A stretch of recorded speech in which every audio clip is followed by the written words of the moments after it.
My sister demanded my kidney for Dad, but now I've found out she was secretly getting tested too. What should I do? It's completely messed up, right? My sister Arabella actually had the nerve to demand I give her one of my kidneys. Demanded, not asked, not pleaded, demanded. And the reason?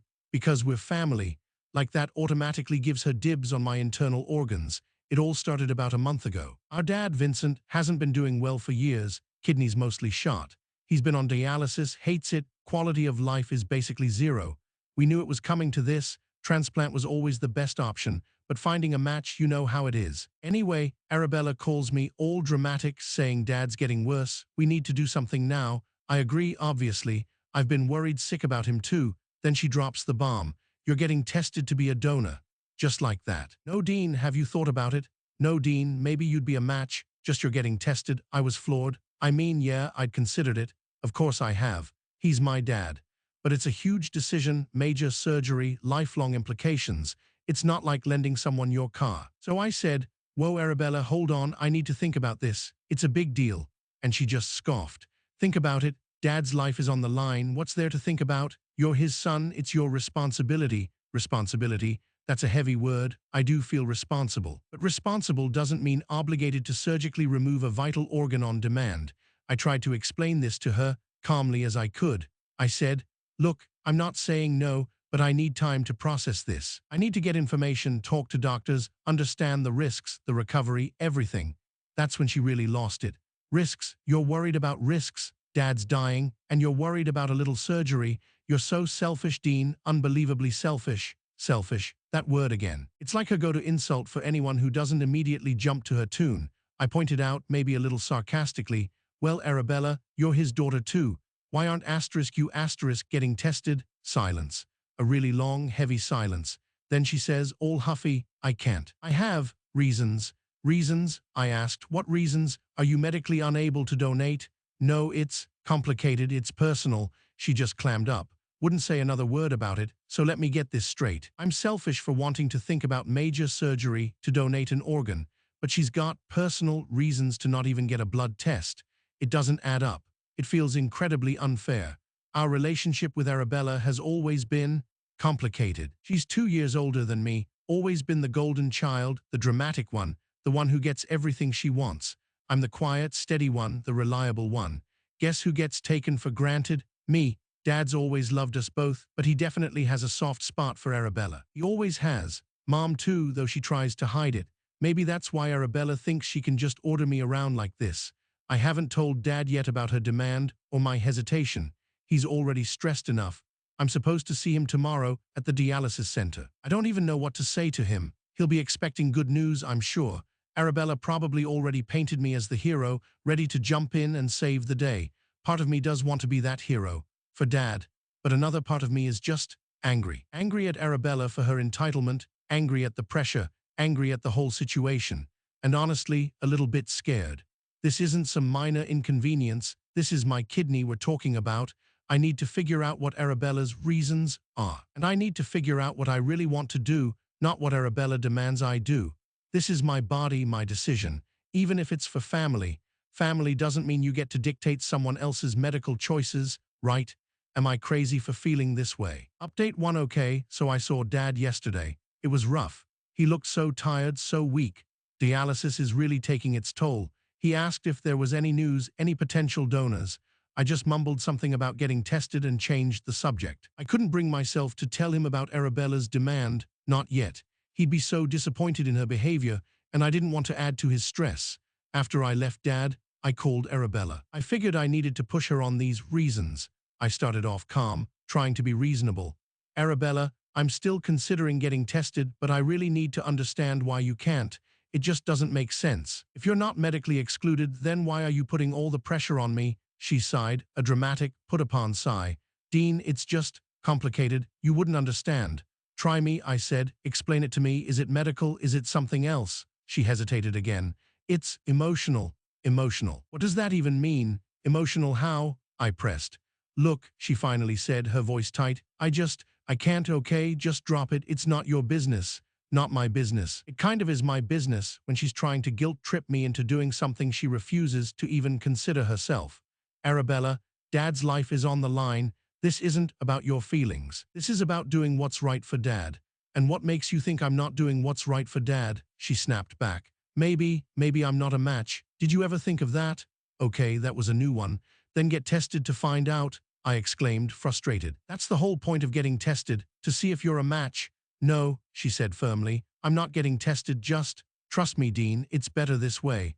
Better for whom? Certainly not for Dad or me, apparently. I was starting to lose my patience.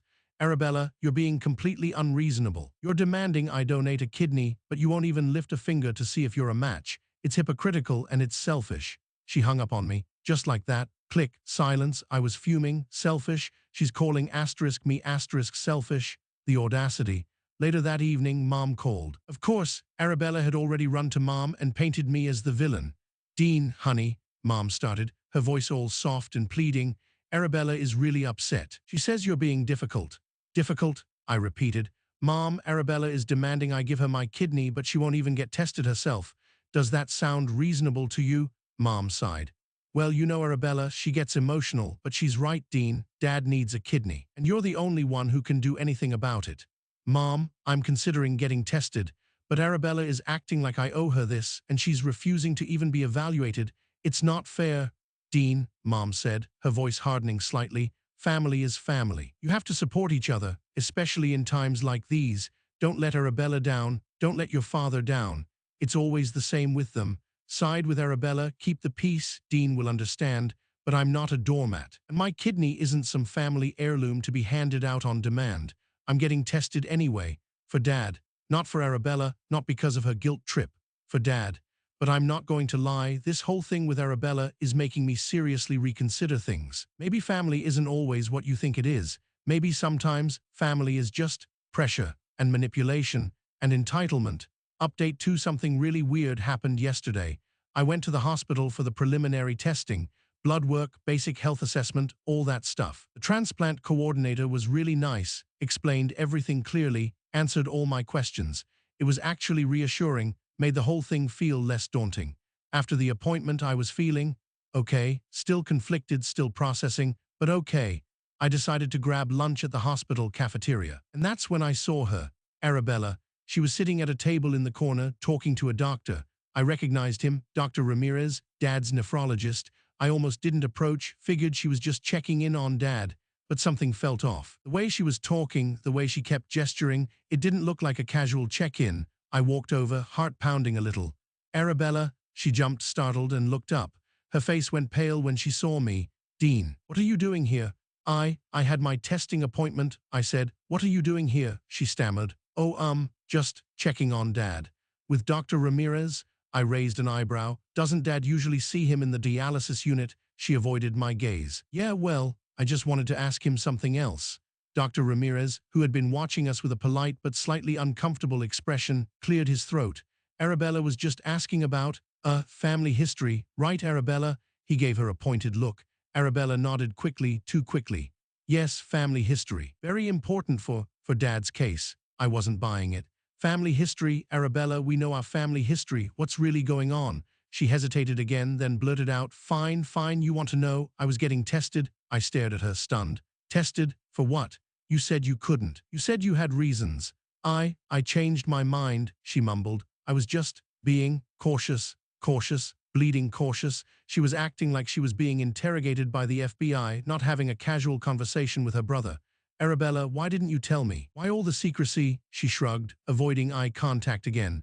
I don't know, I just didn't want to make a big deal out of it, in case I wasn't a match. Didn't want to get Dad's hopes up.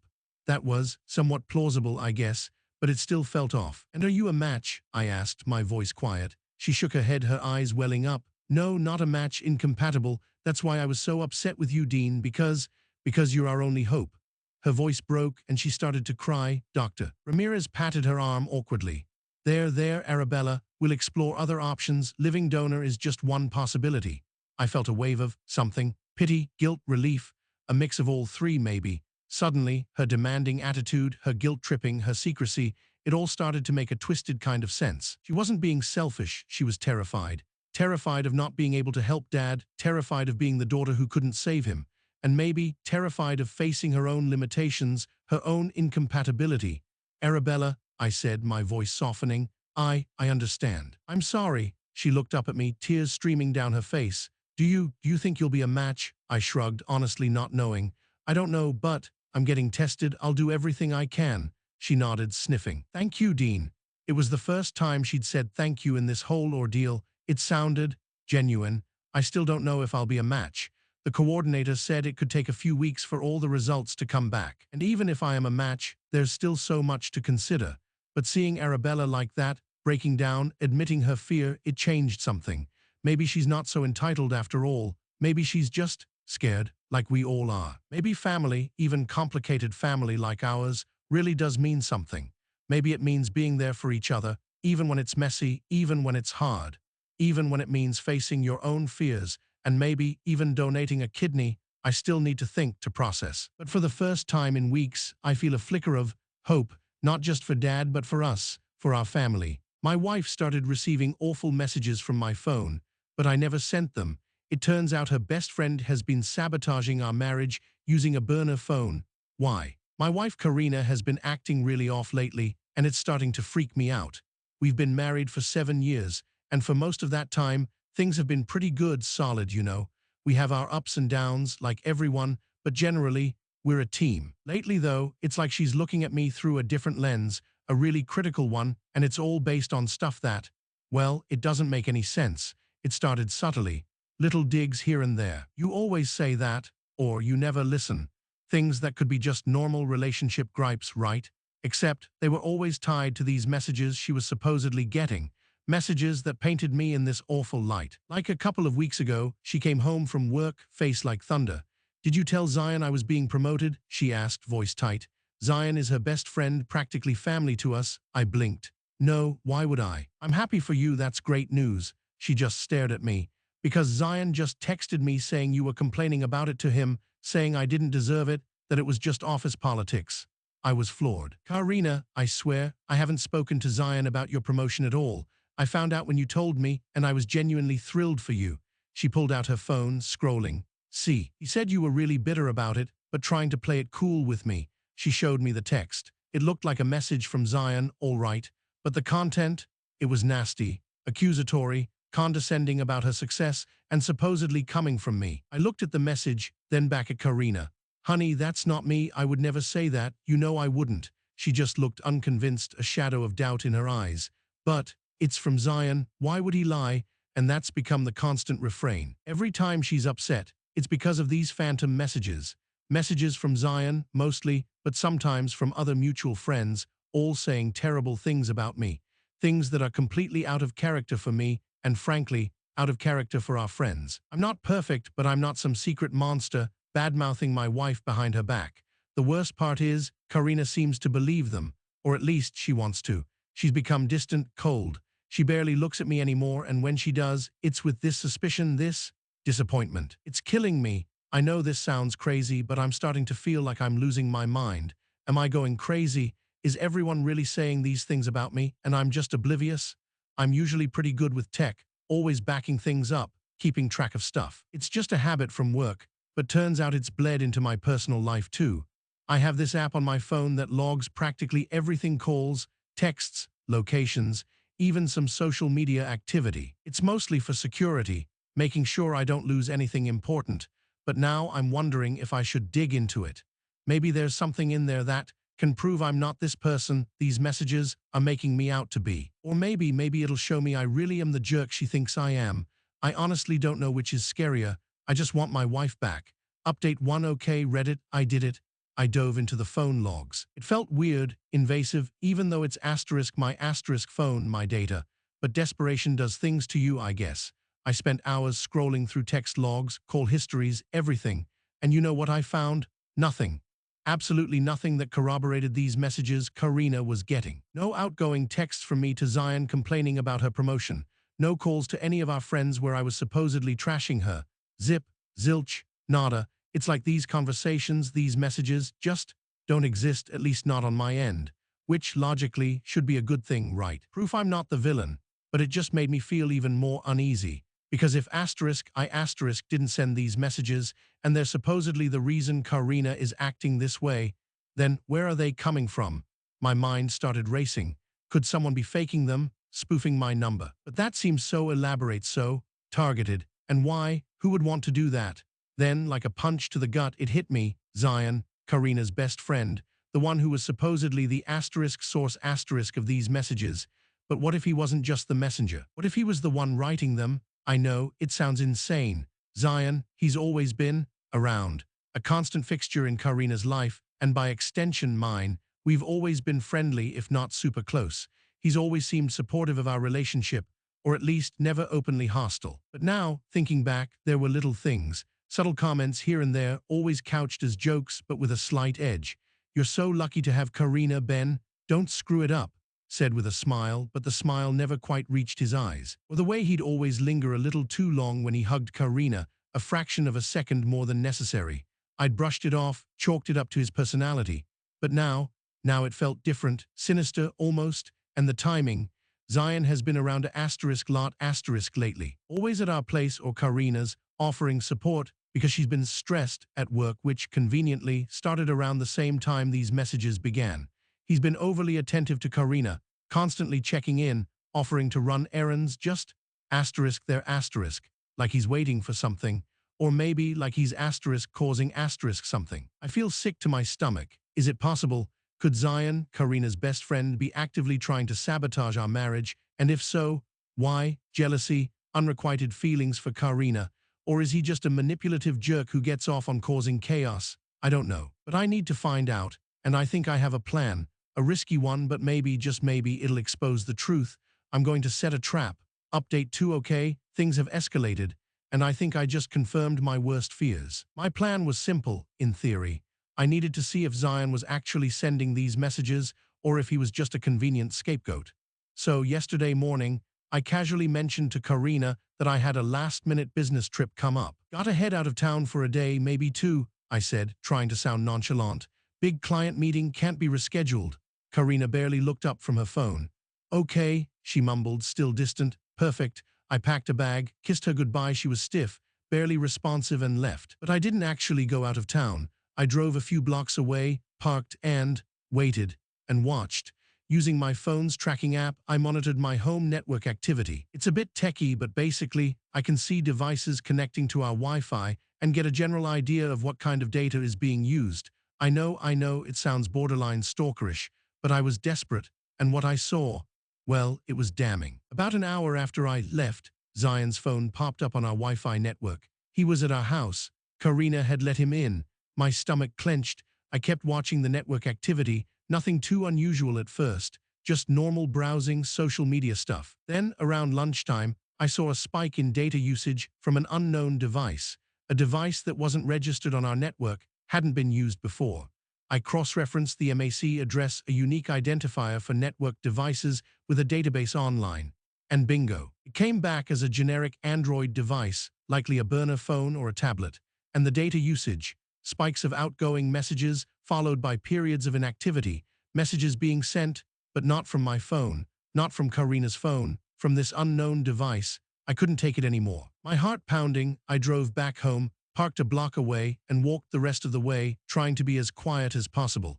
I let myself in with my key. Karina hadn't changed the locks, thankfully, and the scene that greeted me, it confirmed everything. Karina was in the living room, slumped on the couch, looking miserable. And Zion was sitting next to her, his arm around her shoulders, holding a second phone in his hand, his thumbs flying across the screen.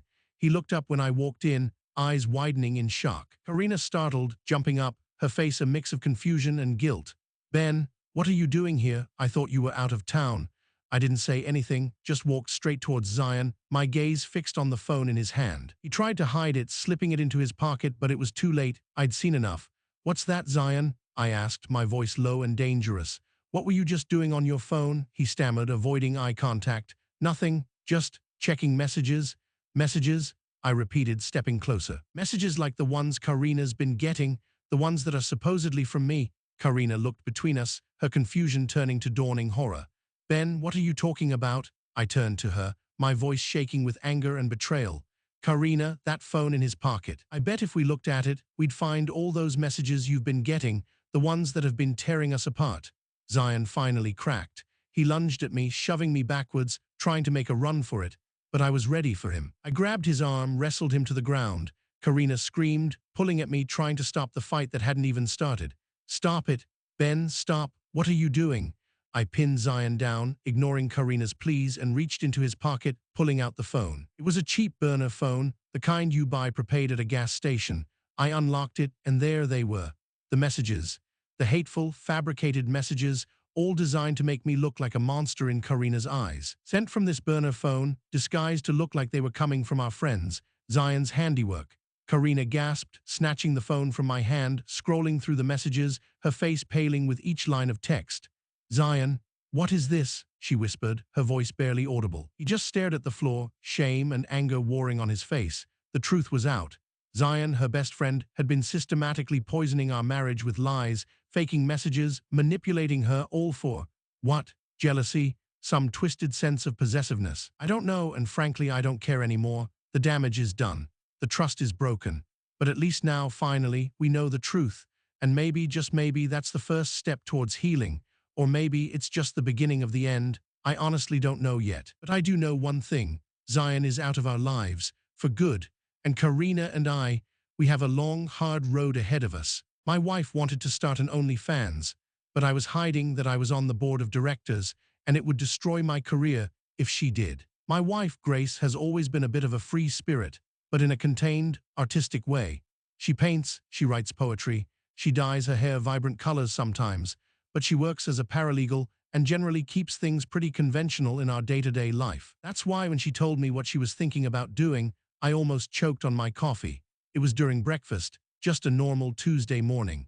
We were talking about finances, actually, because we're trying to save for a down payment on a bigger house. Grace has been feeling the pressure of her student loans again, and she mentioned how frustrating it was, feeling like she was constantly treading water financially. Then, out of nowhere, she just says, "Rosemary thinks I should start an OnlyFans." Rosemary is Grace's best friend from college. They're still incredibly close, and Rosemary is the opposite of conventional. She's always been the adventurous one, the risk-taker. She's bounced between different jobs, traveled the world, and generally lives life on her own terms. I like Rosemary, she's fun and fiercely loyal to Grace, but sometimes her ideas are out there. I put down my mug, trying to keep my voice even. "OnlyFans? Seriously?" Grace shrugged, picking at her toast. She says it's a huge opportunity. I'm creative, presentable. She says I could make good money, and it would be on my own terms, flexible hours, all that. I ran a hand through my hair. "Grace, you're a paralegal. We work hard to build a professional life, a reputation. OnlyFans, it's not exactly known for being professional," she sighed, that dramatic sigh she does when she feels like I'm not understanding her. "Joey, don't be so old-fashioned. It's the 21st century. People are making fortunes online. It's just content creation. And honestly," she leaned forward, lowering her voice conspiratorially, "Rosemary said I could be really good at it. She even offered to help me set everything up, manage it, everything." My stomach dropped a little at that. Rosemary managing Grace's OnlyFans, that was a recipe for something. Probably disaster. "Grace, I appreciate you looking for ways to help with the finances, but I really don't think this is the answer. We can look at other options, maybe a side hustle that's less public." She crossed her arms, her chin jutting out. "Like what?" "Another part-time job at the coffee shop. I'm already working full-time. This is different, Joey. This could be real money, and it's empowering." Empowering. That was Rosemary's word, I was sure of it. Rosemary is all about female empowerment, which is great, but sometimes it feels like she equates empowerment with, pushing boundaries in ways that aren't always the smartest. "Honey," I said, trying to soften my tone, I work for a pretty conservative company. You know that. They're very image-conscious. If this got out, it could be complicated." Grace waved her hand dismissively. "Oh, come on, Joey. Nobody at your stuffy old company is going to find my OnlyFans. It's not like I'm going to be advertising it on LinkedIn." That's where she was wrong. Terribly wrong. Because I wasn't just an employee at my stuffy old company. I was on the board of directors. I had a significant stake in the company's image, its reputation, its very public face. And the company, Harrison and Sterling Financial, was about as conservative as it gets. Think church fundraisers, family values, and donating heavily to Republican candidates. The kind of place where a CEO's divorce can make front-page news internally, and not in a good way. I didn't tell Grace I was on the board right away when we first started dating. it felt. Braggy, and honestly, I wanted her to like asterisk me asterisk, not my position. Over time, it just never came up. She knew I worked there, knew I was doing well, but the specifics of my role, the level of influence I held, it just wasn't something we discussed much. And now, in this moment, staring at her determined face across the breakfast table, I felt a cold dread settle in my stomach. If Grace started an OnlyFans, and it somehow got linked back to me, to Harrison and Sterling, it wouldn't just be complicated. It would be catastrophic. For me, for her, for us. But how could I explain that without revealing a part of my life I'd unintentionally kept hidden for years? And even if I did, would she even believe me? Rosemary had already planted the seed, the idea of empowerment and financial freedom. Logic and reason might not stand a chance against that kind of appeal. I needed to tread carefully. This wasn't just about my wife's impulsive idea. It was about my career, our marriage, and a secret I'd kept for far too long. Asterisk asterisk update 1 asterisk asterisk. The next few days were tense, to say the least. I tried to talk to Grace again about the OnlyFans idea, but she was completely shut down. Every time I brought it up, she'd get defensive, accusing me of being controlling, of not supporting her, of being threatened by her potential success. It was like talking to a brick wall covered in rosemary-flavored glitter.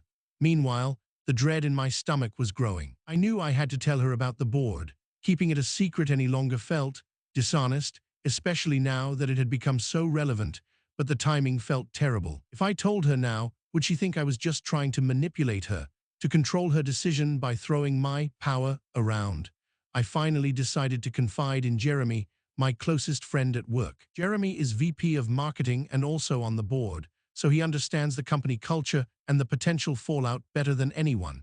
We met for lunch, and I laid it all out: Grace's OnlyFans idea, Rosemary's encouragement, and my fear for my job and the company's reputation. I even confessed to keeping my board membership a secret from Grace all these years. Jeremy listened patiently, chewing thoughtfully on his burger. When I finished, he just sighed and shook his head. "Joey, man, you are in a pickle. Tell me about it," I groaned. "What do I do?" He leaned back in his chair.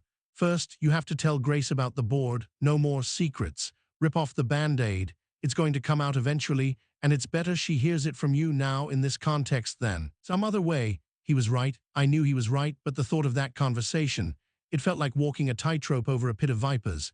"And then," I pressed, wanting more concrete advice. Jeremy shrugged. "Then, damage control. Hope she listens. Hope Rosemary doesn't completely poison her mind. Maybe you can frame it in a way that appeals to her creative side.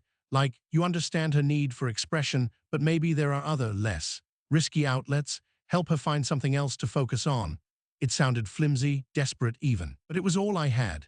That evening, I waited until after dinner, after our daughter Daniela was in bed.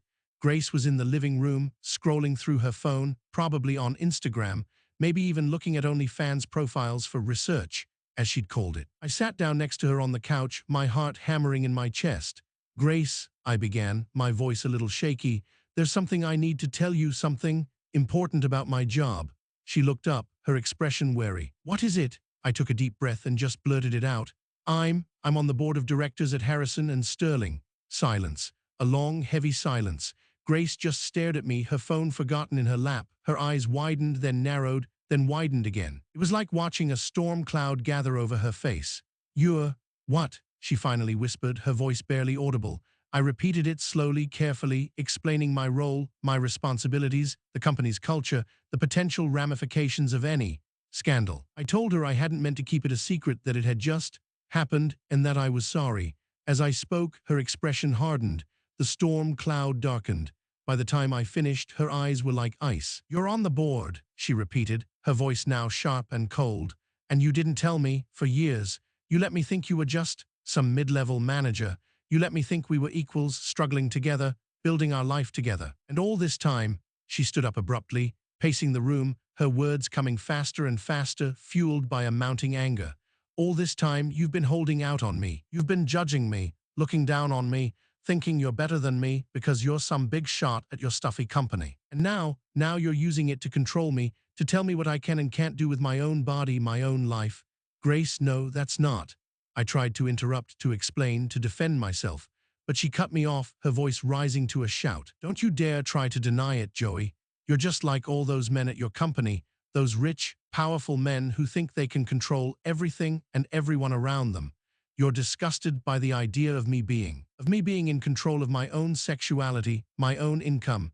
You're ashamed of me. Tears welled up in her eyes, hot, angry tears. And you know what the worst part is, Joey? The worst part is that I actually thought you were different. I thought you were better than this. I thought you loved me for who I am, not for who you wanted me to be. She turned and fled, running upstairs to our bedroom, slamming the door behind her. I sat there on the couch, stunned, the silence in the living room deafening. I'd wanted to be honest, to explain, to save our marriage, to save my job. But all I'd done was make everything worse. Much, much worse. Update 2 The fallout from my confession was nuclear. Grace refused to speak to me for days. She slept in Daniela's room, leaving me alone in our bed, in our suddenly fractured home. I tried to apologize, to explain myself, to bridge the chasm that had opened up between us, but she just turned away, her silence a wall of ice. Rosemary, of course, fanned the flames. I knew this without even seeing her. Grace's texts, when she finally did deign to communicate, were full of Rosemary's rhetoric: control, patriarchy, male insecurity. It was like Rosemary had become her ventriloquist, speaking through her, amplifying her anger and resentment. Desperate, I reached out to Rosemary directly. I texted her, asking if we could talk, explaining the situation, pleading with her to see the potential damage she was causing. Her response was swift and brutal. You think I'm the problem. You're the one who lied to Grace for years, who's trying to shame her for wanting to be independent. You're the toxic one, Joey. Stay away from us. So much for that. I was officially enemy number one. Meanwhile, the clock was ticking. Grace hadn't started her OnlyFans yet, as far as I knew, but I could feel the pressure building. The farewell party for her coworker, the one she was supposedly attracted to, was this weekend. I knew with a sickening certainty that Rosemary would be there, whispering encouragement in Grace's ear, pushing her closer to the edge. I had to do something drastic. I couldn't just sit back and watch our lives implode. I made a decision, a risky one that could backfire spectacularly, but one I felt was necessary. I went to see Mr. Harrison, the CEO and chairman of the board of Harrison and Sterling. He was a notoriously old-school, conservative man, but also surprisingly fair and pragmatic. I booked a meeting, explaining that it was a personal matter of extreme urgency. When I sat down in his plush, wood-paneled office, I laid it all out again, just as I had with Jeremy, but this time with even more detail, more vulnerability. I told him about Grace's OnlyFans idea, Rosemary's influence, my fear for the company's reputation, and yes, even my secret board membership and how it had unintentionally created this mess. Mr. Harrison listened intently, his brow furrowed, his lips pursed. He didn't interrupt, didn't judge, just listened. When I finished, he leaned back in his leather chair, his gaze steady and direct. Joey, he said, his voice calm and measured, this is a delicate situation, potentially very damaging, not just for the company but for you personally. I nodded, my heart sinking, I knew it. However, he continued, a flicker of something was it understanding in his eyes, I also understand that you are in a difficult position. You were trying to protect your privacy, your marriage, and now you are trying to protect the company. I appreciate that. He paused, tapping his fingers on his desk. Here's what we're going to do. We're going to be proactive. We're going to get ahead of this before it becomes a public issue. My head snapped up, hope surging through me. What do you mean, Mr. Harrison smiled, a thin, shrewd smile. I'm going to call a special board meeting tomorrow morning. We're going to discuss social media policy, company image, employee conduct, all very general, very corporate speak. But the message will be clear, Joey, very clear. He stood up, extending his hand. You're going to be there, Joey. You're going to speak. You're going to explain in your own words the importance of maintaining a professional image, the potential consequences of online activities that could reflect negatively on the company. You're going to remind everyone, subtly but firmly, of the values we stand for, the image we protect. I shook his hand, relief flooding through me, mixed with a renewed sense of purpose. Thank you, Mr. Harrison. Thank you. Don't thank me yet, Joey, he said, his eyes twinkling. The real work starts now. You have a message to deliver. Make sure it's heard, and make sure it's understood, especially by your wife. He was right. The board meeting was just the first step. The real battle was still at home. But for the first time in days, I felt like I had a fighting chance. Maybe, just maybe, I could still salvage something from this mess. Maybe I could still save my marriage, my career, and myself. It was a long shot, but it was a shot nonetheless, and I was determined to take it. Update 3 resolution the board meeting was surreal. Sitting around that mahogany table, surrounded by the company's top brass, talking about social media responsibility and brand integrity, while knowing the real personal stakes simmering beneath the surface. It was like living in a bizarre corporate drama. I spoke carefully, deliberately, choosing my words with precision. I emphasized the importance of professionalism, discretion, and upholding the company's values, both online and offline. I didn't mention Grace, didn't mention OnlyFans, didn't mention any specifics at all. But everyone in that room knew exactly what I was talking about. The subtle nods, the knowing glances, the almost imperceptible shift in atmosphere. It was all there. A silent, collective message being sent, loud and clear. After the meeting, Jeremy clapped me on the shoulder, a genuine smile on his face for the first time in days. Good job, Joey. Really good job. Message received, loud and clear. I hoped so. I desperately hoped so. That evening, I went home, bracing myself for another night of icy silence, another night in Daniela's room. But when I walked in, Grace was in the living room, sitting on the couch, waiting for me. Not scrolling through her phone, not radiating anger, just waiting. She looked up as I entered, her expression unreadable. "Joey," she said, her voice quiet, almost hesitant. "Can we talk?" My heart leaped, a fragile spark of hope igniting in my chest. "Of course," I said, sitting down beside her, leaving a respectful space between us. She took a deep breath, her eyes searching mine.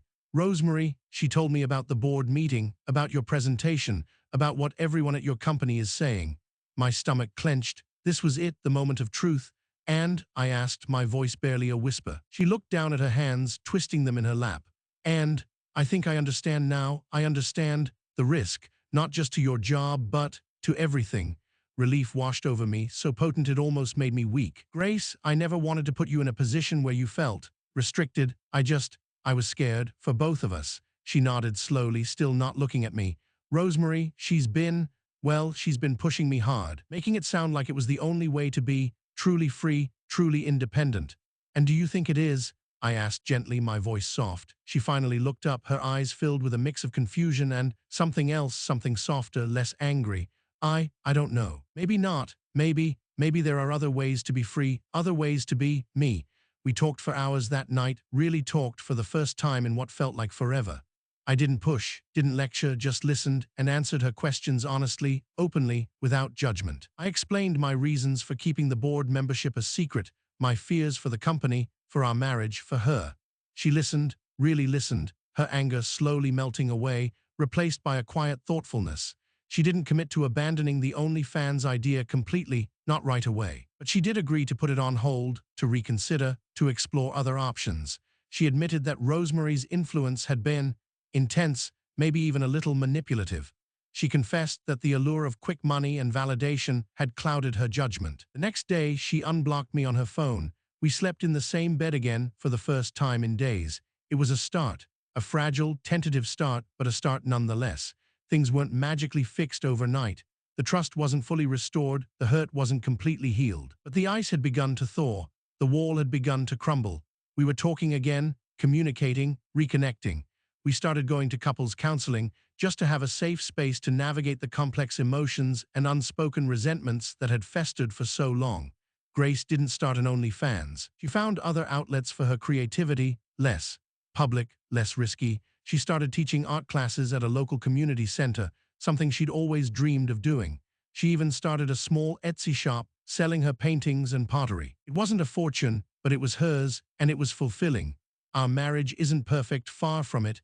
We still have our challenges, our disagreements, our moments of doubt and insecurity. But we're working on it together. We're learning to communicate better, to be more honest, to trust each other again. It's a long, slow process, but we're committed to it. Because beneath all the anger, all the misunderstandings, all the mistakes, there's still love there. A deep, enduring love that's worth fighting for. And sometimes, that's all you need to start again. My wife's best friend manipulated her into divorcing me. Then she tried to pick up the pieces and got exposed for a predator. What do I do? It's still surreal. Even though the boxes are stacked in the spare bedroom, even though the legal papers are sitting on the kitchen counter like a ticking time bomb. Summer and I are getting divorced. It's not a word I ever imagined applying to us. We were supposed to be one of those couples, the ones who made it, who grew old together, arguing about thermostat settings and who gets the last slice of pizza when we're 80. It was Summer's idea. That's the part that keeps replaying in my head, a broken record stuck on the same scratch. She sat me down one evening, after dinner, the kind of quiet, comfortable dinner we'd shared 1,000 times. Except this time, there was a different kind of quiet, a heavy kind, like the air before a storm. She started talking about us, about how we drifted, how we weren't happy anymore. The words felt like little jabs, each one finding a soft spot I didn't even know was there. I didn't argue, not really. What could I say? I hadn't been blind. Things had been different. Less spark, less laughter, more comfortable silence that felt less comfortable and more just silent. We'd both been busy, work, life, the usual excuses. But excuses are just that, aren't they? Band-aids on deeper wounds. So I listened, I nodded, I agreed. Maybe it was time, maybe we had drifted too far. Maybe this was the mature, adult thing to do. Inside, though, I felt hollowed out, like someone had scooped out my insides and left me an empty shell. I felt numb. Her best friend, Angela, has been amazing, Summer says. Absolutely amazing. That's what she keeps saying. Angela's been there for her, been a shoulder to cry on, a sounding board, everything a best friend should be, and I guess she has. Angela's always been around, part of the furniture in our lives, Summer's confidante since forever. I've always liked Angela, or at least I thought I did. She's funny, smart, sharp. She and Summer have that kind of friendship where they finish each other's sentences, where they have their own language of inside jokes and shared history. Angela's been over a lot since Summer dropped the D-bomb. Always there for Summer, making sure she's okay, bringing over wine and chick flicks, offering advice. She's even been nice to me. Too nice, maybe. There's this kind of pitying sympathy in her eyes when she looks at me now, like I'm a wounded animal she's politely tolerating until it limps away.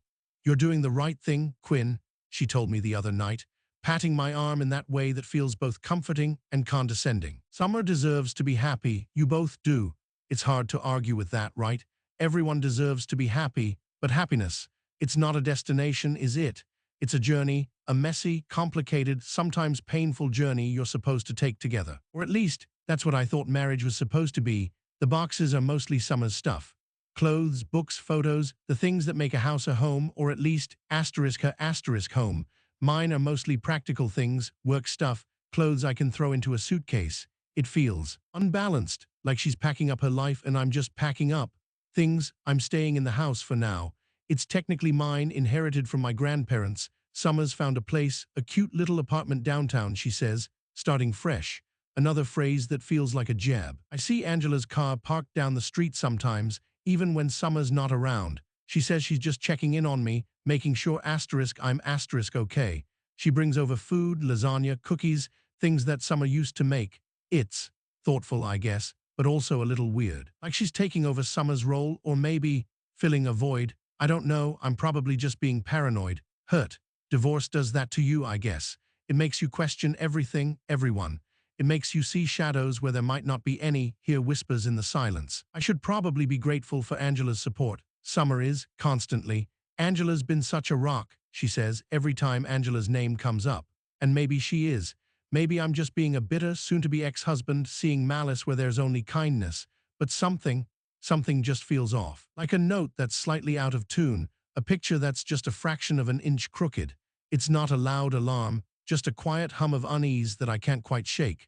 Maybe Reddit can tell me I'm just being crazy, or maybe someone else has felt this hum before too. Update 1 okay, so things have gotten weirder, much weirder, since I posted. Angela's been around even more.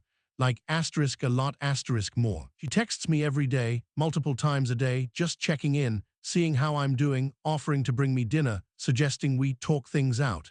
She even offered to help me pack up Summer's remaining things, which I politely declined. It feels suffocating. And still, that weird pitying look in her eyes. The other day, she came over with a bottle of wine just to take the edge off, she said, and we ended up talking for hours. About Summer, about the divorce, about us, or, well, not us, but me. She was very interested in my feelings, how I was coping, what my plans were for the future. She kept steering the conversation back to Summer, though always framing it as Summer's decision, Summer's needs, Summer's happiness.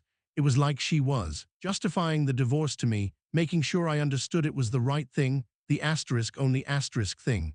Then she started talking about herself, about how she'd always admired me, how she thought I was such a good guy, how Summer was lucky to have me, but, well, you know, life happens, people grow apart. Blah, blah, blah, standard breakup platitudes, except loaded with something else, something flirty. Maybe I'm imagining it, maybe I'm just lonely and projecting. But then came the messages. This is where it gets truly bizarre. Summer and I have a shared cloud storage account. We used it for photos, documents, all that stuff. I was looking for an old tax document the other day, and I stumbled across a folder labeled Angela. Curiosity, morbid curiosity maybe, got the better of me. I clicked on it. It was a chat log between Summer and Angela, going back months. And let me tell you, Reddit, it was a rabbit hole, a deep, dark, disturbing rabbit hole. At first, it was just normal best friend stuff. Gossip, work drama, funny memes. But then, gradually, subtly, the tone shifted. Angela started criticizing me, small things at first. My clothes, my hobbies, my taste in music. Then it escalated. My job, my friends, my family. She painted me as boring, unambitious, emotionally unavailable. She started planting seeds of doubt in Summer's mind, suggesting I was holding her back, that she deserved better, that she was settling. He's comfortable, Summer, Angela wrote in one message from a few months ago. Too comfortable. You're vibrant, you're alive, you're meant for more than comfortable.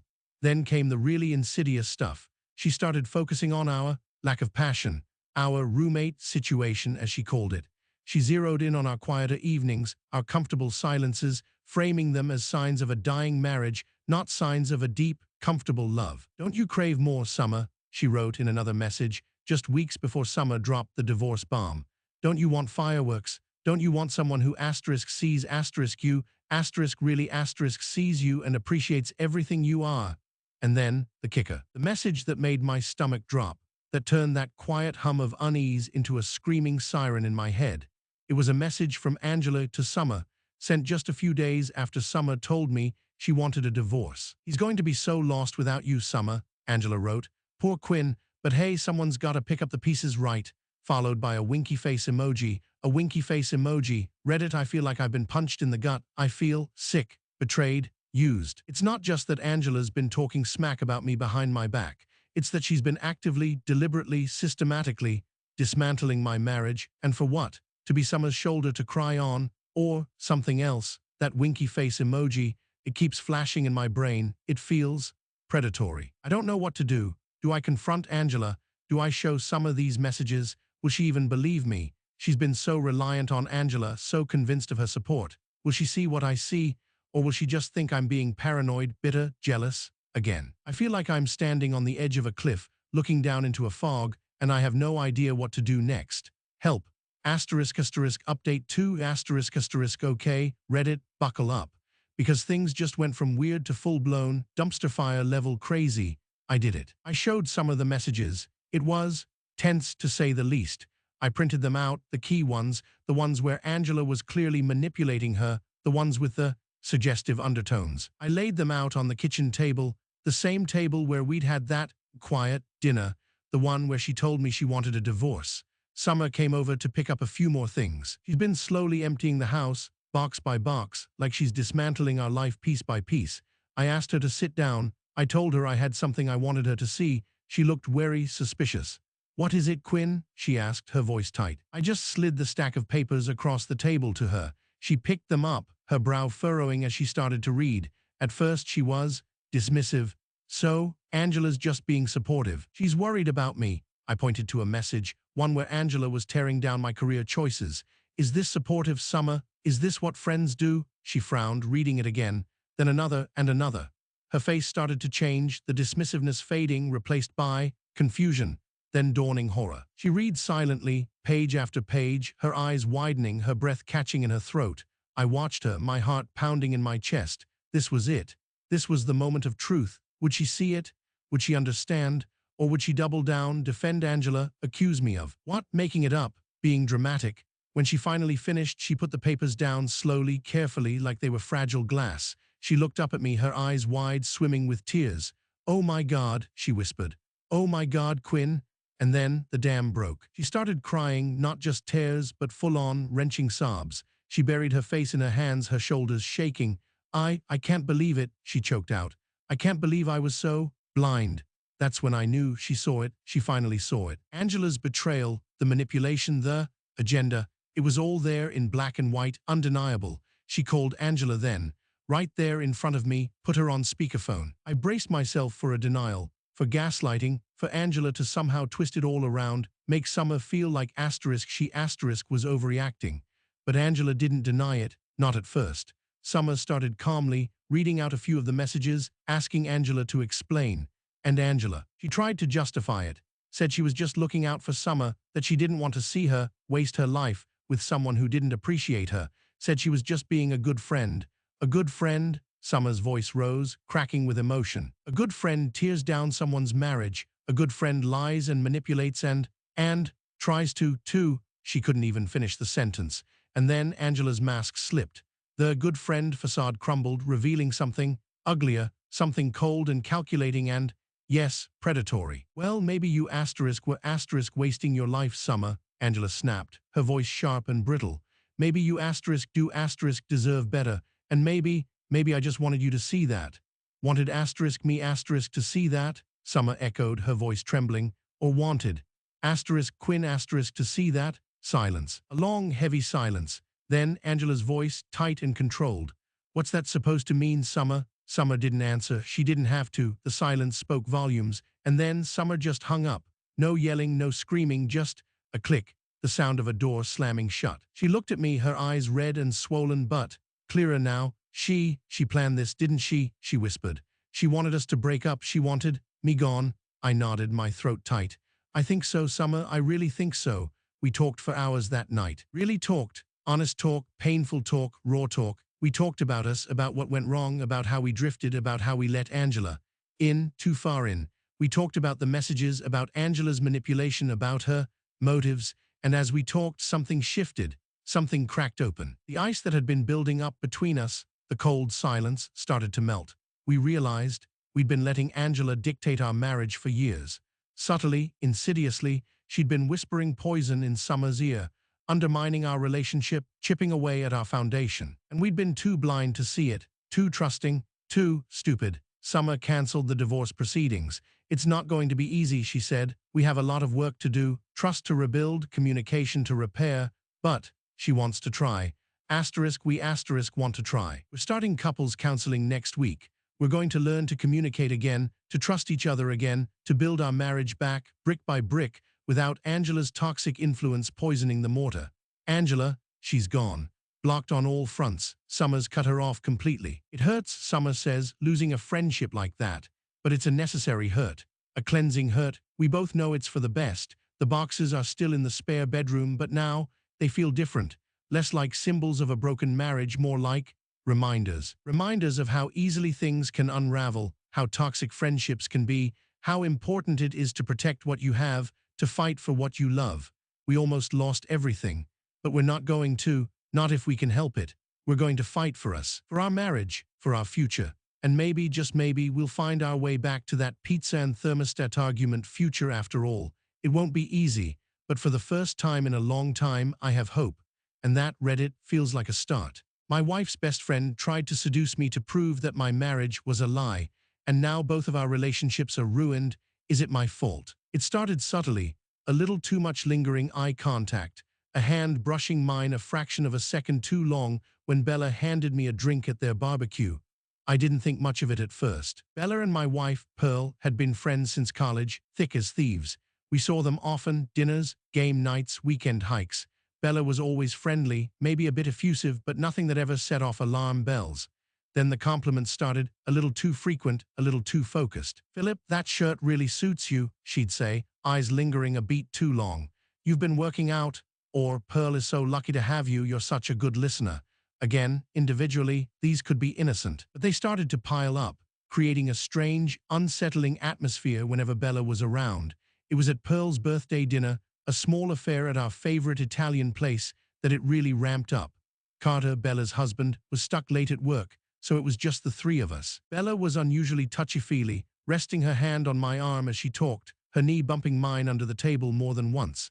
She kept steering the conversation to Pearl and me, our relationship, how perfect we seemed. "You guys are so solid," she sighed, swirling her wine. It's like you just asterisk no asterisk you're meant to be together. Pearl, bless her heart, just smiled and squeezed my hand, oblivious or maybe choosing to be. I felt a knot tightening in my stomach. Something felt very off. Later that night, after we dropped Bella off at her place, I mentioned it to Pearl. Honey, did Bella seem a little forward tonight? I asked, trying to sound casual. Pearl frowned, pulling her sweater tighter around her. Forward? What do you mean? Just touchy, I mumbled, feeling awkward even saying it. Like she was really close and those compliments felt a bit much. Pearl laughed, a short, dismissive sound. Oh, you're just being sensitive. Bella's always been like that, you know, very affectionate. She's just friendly, Philip. Don't read too much into it. I wanted to believe her. I really did. Pearl trusted Bella implicitly, and I didn't want to plant seeds of suspicion in her mind. But the feeling persisted, a prickly unease that wouldn't go away. The next week, Bella texted me directly. Hey, Philip, it read. Pearl mentioned you were saying some really nice things about my new pottery class. I'm actually heading to the studio tomorrow afternoon. Wanna join? Maybe grab a coffee after? My eyebrows shot up. This was definitely new. Bella had never texted me one-on-one before. And the invitation felt calculated. I showed the text to Pearl. She shrugged. See, she's just being friendly. Go, Philip, it'll be fun. You've been wanting to try pottery. Again, she was pushing me towards it, almost encouraging it. It was so strange. I replied to Bella, thanks for the invite, but I'm swamped with work tomorrow afternoon. A lie, but a necessary one. The feeling of unease had solidified into something more concrete, suspicion. Why was Bella suddenly singling me out? Why was Pearl so laissez-faire about it? Something was definitely going on. That's when the idea hit me. Maybe I was paranoid. Maybe Bella really was just friendly, and I was misinterpreting innocent gestures. But what if I wasn't? What if something asterisk was asterisk up? I decided to record our interactions. Not in a creepy hidden camera way, but subtly, on my phone, audio only. I told myself it was just for my own peace of mind. To have evidence, one way or the other, to either confirm my suspicions or put them to rest. The next time we saw Bella was at a casual dinner party at their place. Cutter was there this time, thankfully, but Bella still managed to find ways to isolate me. Philip, can you help me in the kitchen for a sec? She asked, her voice a little too sweet. As soon as we were alone, ostensibly to find a serving spoon, she turned to me, her smile widening. So, about that pottery class, she started, her voice dropping to a conspiratorial whisper. Pearl said you were interested. You really should come. It's very therapeutic. She leaned in, her perfume suddenly too strong, her eyes locking on mine. And maybe, she continued, her voice barely a breath, we could find other therapeutic activities to do together, just the two of us. My heart pounded in my chest. This was no longer subtle. This was a direct, blatant advance, and I was recording every word. I played it cool, forcing a laugh. Bella, I'm happily married to your best friend. I think we should stick to pottery as the therapeutic activity. She didn't miss a beat, her smile faltering only for a second. Oh, come on, Philip, don't be so uptight. It's just a bit of fun. No one has to know. She reached out and squeezed my arm again, her fingers lingering. Think about it, she whispered, and then turned and walked back to the dining room, leaving me standing there, stunned, the recording still running in my pocket. I listened to the recording later that night, replaying Bella's words, her tone, the unmistakable invitation in her voice. It was clear as day she was trying to seduce me. But why? Why would Bella, Pearl's best friend, try to come onto me? And why was Pearl so oblivious or so encouraging? The questions swirled in my head, a confusing, unsettling vortex. I knew I had to figure out what was going on, and I knew I needed to be careful. This was getting complicated, and I had a feeling it was about to get a lot worse. Asterisk, asterisk, asterisk, asterisk, asterisk, update 1, asterisk, asterisk, the recordings continued. It became almost a game, a morbid curiosity. Every time we were around Bella, I discreetly hit record, and every time she delivered. The comments became bolder, the touches more deliberate, the invitations more explicit. She'd text me accidentally, late at night, ostensibly about something Pearl had mentioned, but the conversation would always veer into personal territory, compliments, innuendo, veiled suggestions. One text in particular stood out. It was a few days after the pottery studio incident. Hey Philip, it read. Hope you're having a good day. Pearl mentioned you were feeling a bit down lately. Just wanted to say if you ever need someone to talk to or, you know, asterisk anything asterisk else, I'm here. The anything else hung in the air, thick with implication. It was getting increasingly uncomfortable, bordering on predatory. I started to feel like I was living in a spy movie, secretly recording conversations, analyzing text messages, trying to decipher Bella's motives, and Pearl was still completely oblivious, or pretending to be. Her nonchalance was almost as unsettling as Bella's advances. I decided I needed to confront Bella directly, not in an accusatory way, but to try and understand her motives. I texted her, "Bella, can we talk? Just you and me." She replied almost instantly, "Sure, when and where?" Too eager, perhaps. We met at a coffee shop, neutral territory. I started cautiously. "Bella, I wanted to talk about your recent texts and comments." She raised an eyebrow, feigning innocence. "My texts, what about them? The pottery class invitation, the late-night messages, the suggestions," I said, trying to keep my voice even. "It feels like you're coming on to me." Her smile flickered, then returned, wider, almost predatory. "Oh, Philip, don't flatter yourself. I'm just being friendly. You're reading way too much into things." "Bella, please," I pressed. "It's not just friendly, it's inappropriate. You're Pearl's best friend and I'm her husband." She leaned forward, lowering her voice again. "And so what? Pearl wouldn't mind. She trusts you completely. And besides," she added, a sly glint in her eye, "don't you find me attractive?" I recoiled, both disgusted and strangely validated. My suspicions were correct. She was trying to seduce me. But why? I needed to know her in game. "Bella, why are you doing this?" I asked, my voice sharper now. "What do you hope to gain?" She shrugged, still smiling, but the smile didn't reach her eyes. "Maybe I just want to see if you're as perfect as Pearl thinks you are. Everyone has their weaknesses, Philip, even you." "Are you saying Pearl put you up to this?" I asked, incredulous. She laughed, a short, brittle sound. "Pearl, no, Pearl is too naive for that. This is all me, Philip, just me." I didn't believe her. Pearl wasn't naive. She was smart, perceptive. Could she really be this blind to Bella's behavior? Or was she playing a different game altogether? Bella's words, "Maybe I just want to see if you're as perfect as Pearl thinks you are," kept echoing in my head. It sounded like a test. But whose test? And why? I went home, my head spinning. I replayed the recordings, Bella's words, her tone, her body language. It was undeniable. She was trying to seduce me, and she seemed to believe she had Pearl's tacit approval, or at least that Pearl wouldn't mind. But that made no sense, unless a chilling thought crept into my mind. What if Pearl was in on it? What if this was some twisted, elaborate test, orchestrated by Pearl and Bella together, to prove my loyalty, to expose some hidden flaw in my character? The thought was absurd, paranoid, yet it fit. Pearl's nonchalance, her encouragement of my interactions with Bella, Bella's confidence that Pearl wouldn't mind. It all started to click into place, a disturbing, horrifying picture. But if it was a test, what was the purpose? And what was I supposed to do? Fail, pass, and who was judging? Pearl, Bella, both of them. The whole situation was spiraling into a bizarre, unsettling game, and I felt like I was losing control.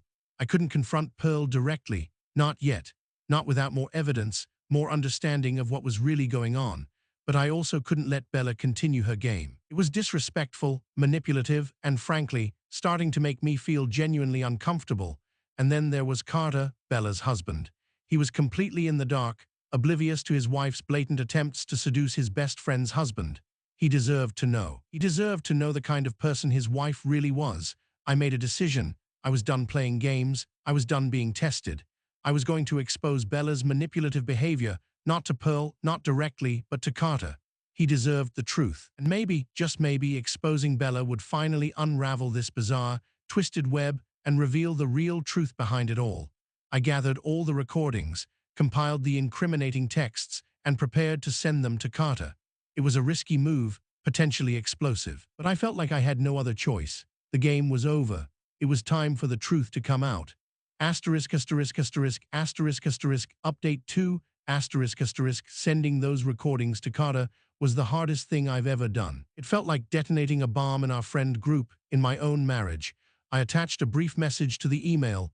"Carter, I think you need to see this. Please call me when you've had a chance to listen." Then I hit send and waited, my stomach churning with anxiety. He called back within an hour, his voice tight, strained. "Philip, what? What is this?" he stammered, the shock evident in his tone. I told him to listen to the recordings first, to read the texts, and then call me back. The silence on the other end was deafening. He called again late that night, his voice completely different now, raw with anger and betrayal. I can't believe it," he said, his voice cracking. "Bella, my Bella, doing this?" I explained everything, from the subtle compliments to the blatant invitations, the pottery class, The late-night texts, the coffee shop confrontation. I told him about my suspicion that Pearl might be involved, but admitted I had no proof, just a gut feeling. Carter was devastated, furious, heartbroken. He couldn't believe Bella, his wife, the woman he loved and trusted, would do something so manipulative, so cruel. He couldn't understand her motives, her end-game, just like me. I need to talk to her, he said, his voice trembling. I need to hear it from her own mouth. I told him I understood, but urged him to be careful to protect himself. Bella was clearly capable of manipulation and deception. The next day was a blur of anxiety and dread. Pearl was acting strangely distant, almost guilty. She avoided eye contact, spoke in monosyllables, and retreated to the bedroom early. I tried to talk to her to gauge her reaction, but she brushed me off, claiming she was tired, stressed. The silence between us was thick, heavy with unspoken accusations and unspoken truths. Then the storm broke. Carter called me, his voice shaking with rage. She admitted it, he said, his voice barely above a whisper. She admitted everything. He told me what Bella had said, her twisted justification, her shocking confession. It wasn't about seducing me for her own amusement. It wasn't about testing my loyalty. It was about Pearl. Bella was jealous of Pearl's marriage, jealous of our seemingly perfect relationship, jealous of the love and trust we shared. She had convinced herself that our marriage was a facade, that I was secretly unhappy, that I would be easily tempted, that I was just as flawed and untrustworthy as her own husband. She had set out to prove it, to expose my supposed hypocrisy, to shatter Pearl's idealized image of our relationship. She had planned to seduce me, to record our encounter, and then show it to Pearl, to wake her up, to open her eyes to the truth about me. Carter was reeling, heartbroken and furious. He had confronted Bella with the recordings, and she had confessed, not with remorse, but with a chilling, almost triumphant justification. She had seen it as a favor to Pearl, a way to protect her from my supposed deceit. The twisted logic was staggering. The fallout was immediate and devastating. Carter kicked Bella out. Their marriage, built on years of lies and manipulation, crumbled overnight. Pearl was heartbroken, not just by Bella's betrayal, but by the realization that her best friend harbored such deep-seated jealousy and resentment towards her marriage. Our own marriage was strained, tested to its limits. Pearl was angry at Bella, yes, but also hurt and confused. She couldn't understand why Bella would do this, why she would try to sabotage our relationship.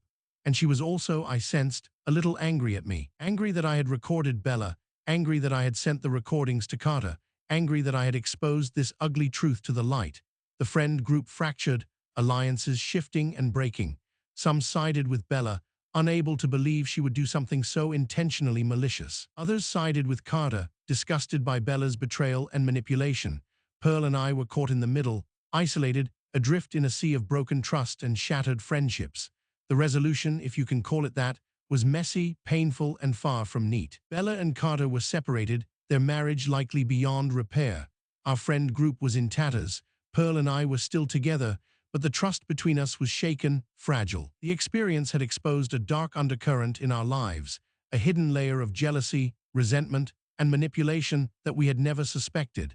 We were left to pick up the pieces, to rebuild, to heal, to try and salvage what was left of our marriage and our friendships. It was a harsh lesson, a brutal reminder that even the closest relationships can harbor hidden depths of darkness, and that sometimes the people you trust the most are the ones who can hurt you the deepest, and all because of a twisted, misguided attempt to prove something that was never true in the first place.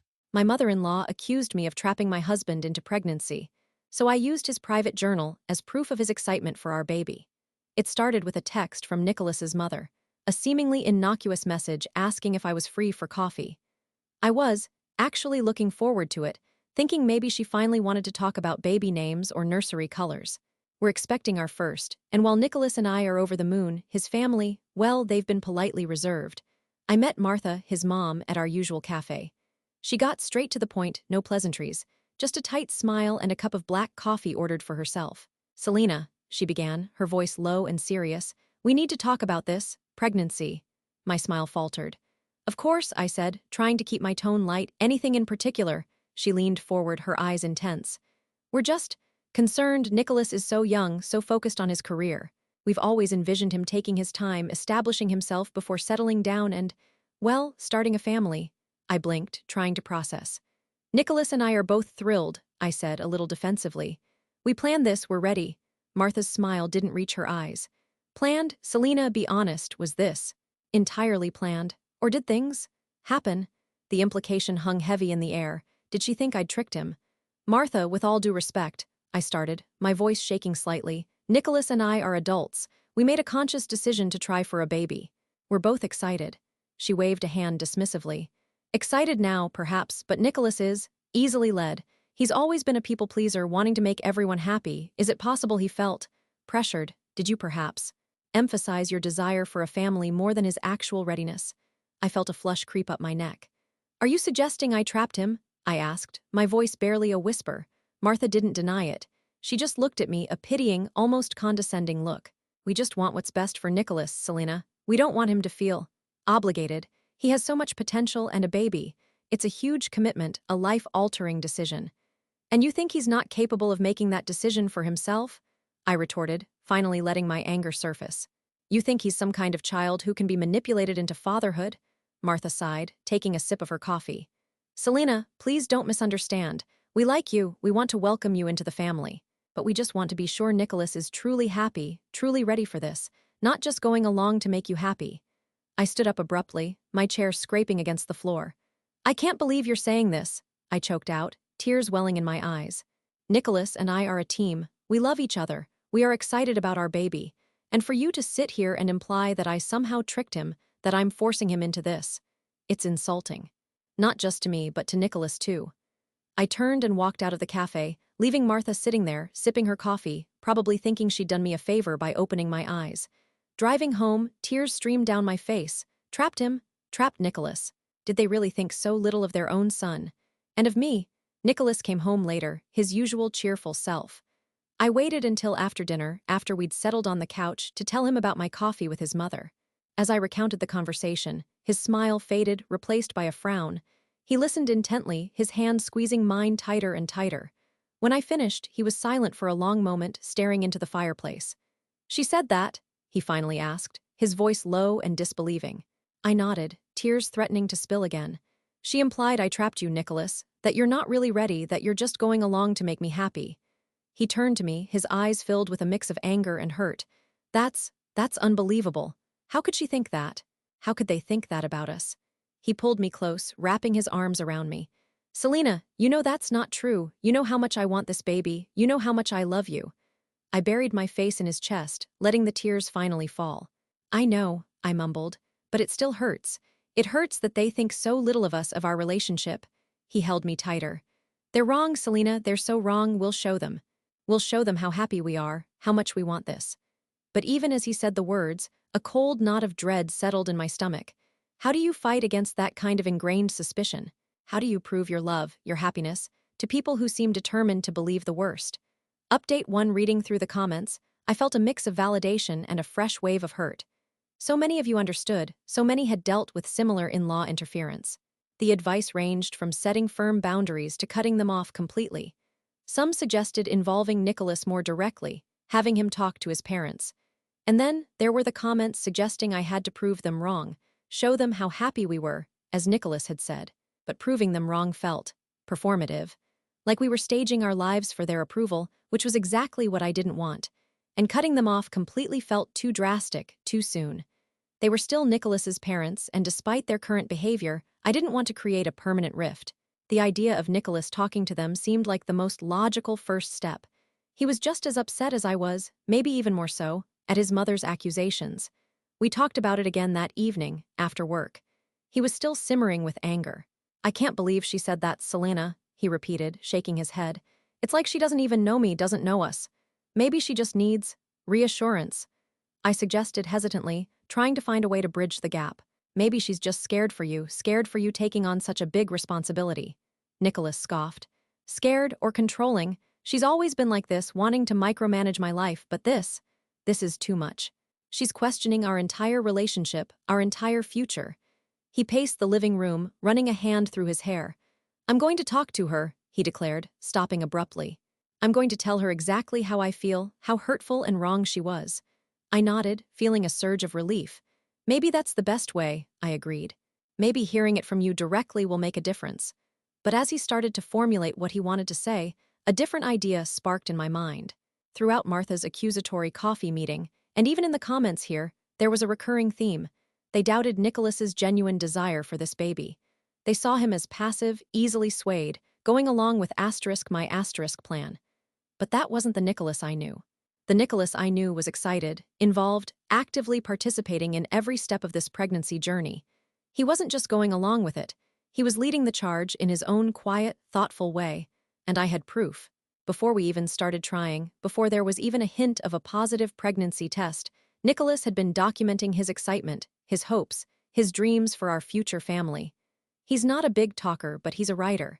He keeps a private journal, a digital one, on his laptop. And I knew, because he'd shown me before, that he'd been writing about our baby journey. Nicholas, I said slowly, a plan forming in my mind, before you talk to your mom. What if we showed her something? Something that proves, without a doubt, how much you want this baby. Something that shows them this isn't just me dragging you along. He stopped pacing, looking at me questioningly. What do you mean? Your journal, I said, my voice gaining confidence. The things you've written about the baby, about us becoming parents. What if we showed her some of it? He hesitated, a flicker of discomfort in his eyes. My journal, Selena, that's really personal. I've never shown that to anyone, not even you, really, just snippets here and there. I know, I said softly, and I wouldn't ask if it wasn't important. But think about it, Nicholas. It's your voice, your words.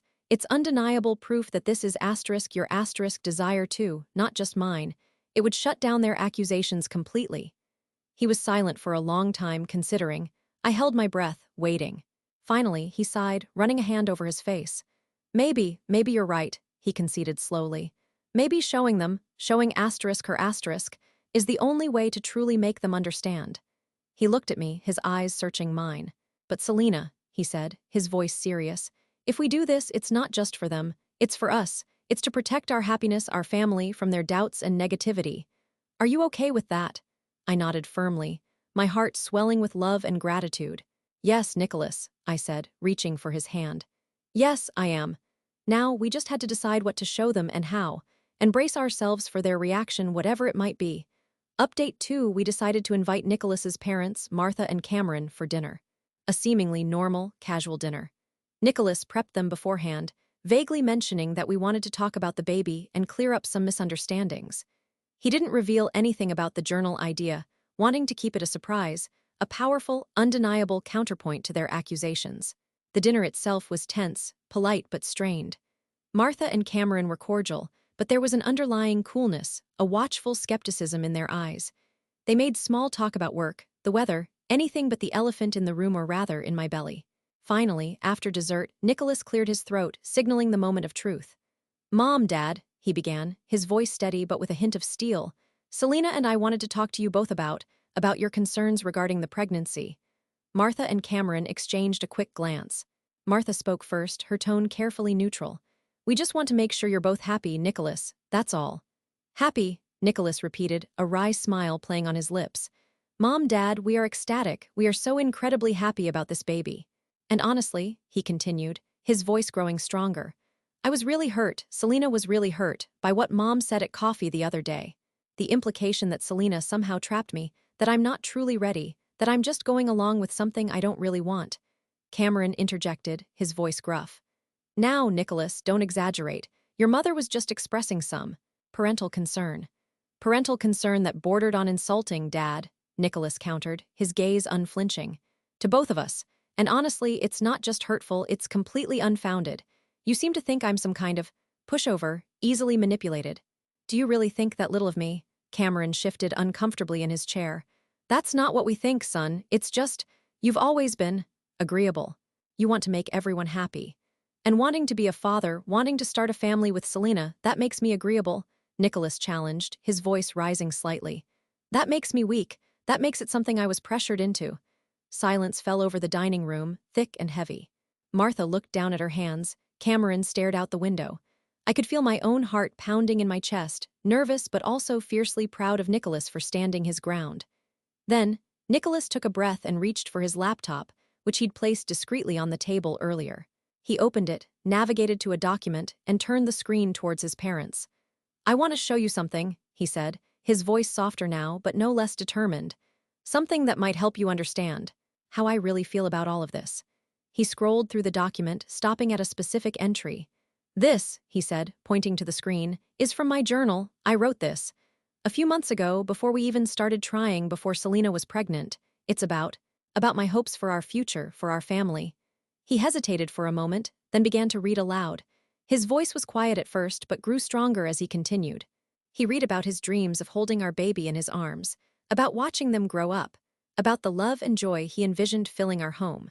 He read about his excitement, his anticipation, his unwavering certainty that this was the right time, the right decision, the right future for us. As he read, the tension in the room visibly shifted.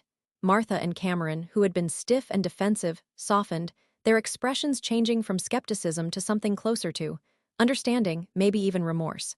When he finished reading, Nicholas closed the laptop and looked at his parents, his eyes pleading. "Do you see now?" he asked softly. "Do you understand that this is my choice, my desire, my happiness too? That Selena didn't trap me, that I'm not just going along with something I don't really want?" Martha's eyes were glistening with tears. She reached across the table and took Nicholas's hand, her voice choked with emotion. "Oh, Nicholas," she whispered. I didn't realize, we were so worried, we didn't want you to rush into anything you weren't ready for." Cameron nodded, his gruff demeanor melting away. "We're sorry, son," he said, his voice thick with emotion as well. "We completely misjudged the situation.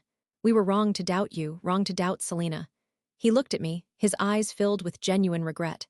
"Selena," he said, his voice softer than I'd ever heard it, "we are so sorry, we were out of line. We let our fears get the better of us. Please forgive us." Tears streamed down my face now, relief washing over me in waves. I nodded, unable to speak. The tension that had been building for weeks, months even, finally dissipated, replaced by a fragile but genuine sense of warmth and connection. "We just want you both to be happy," Martha said again, her voice trembling. And we're so excited to be grandparents, we really are."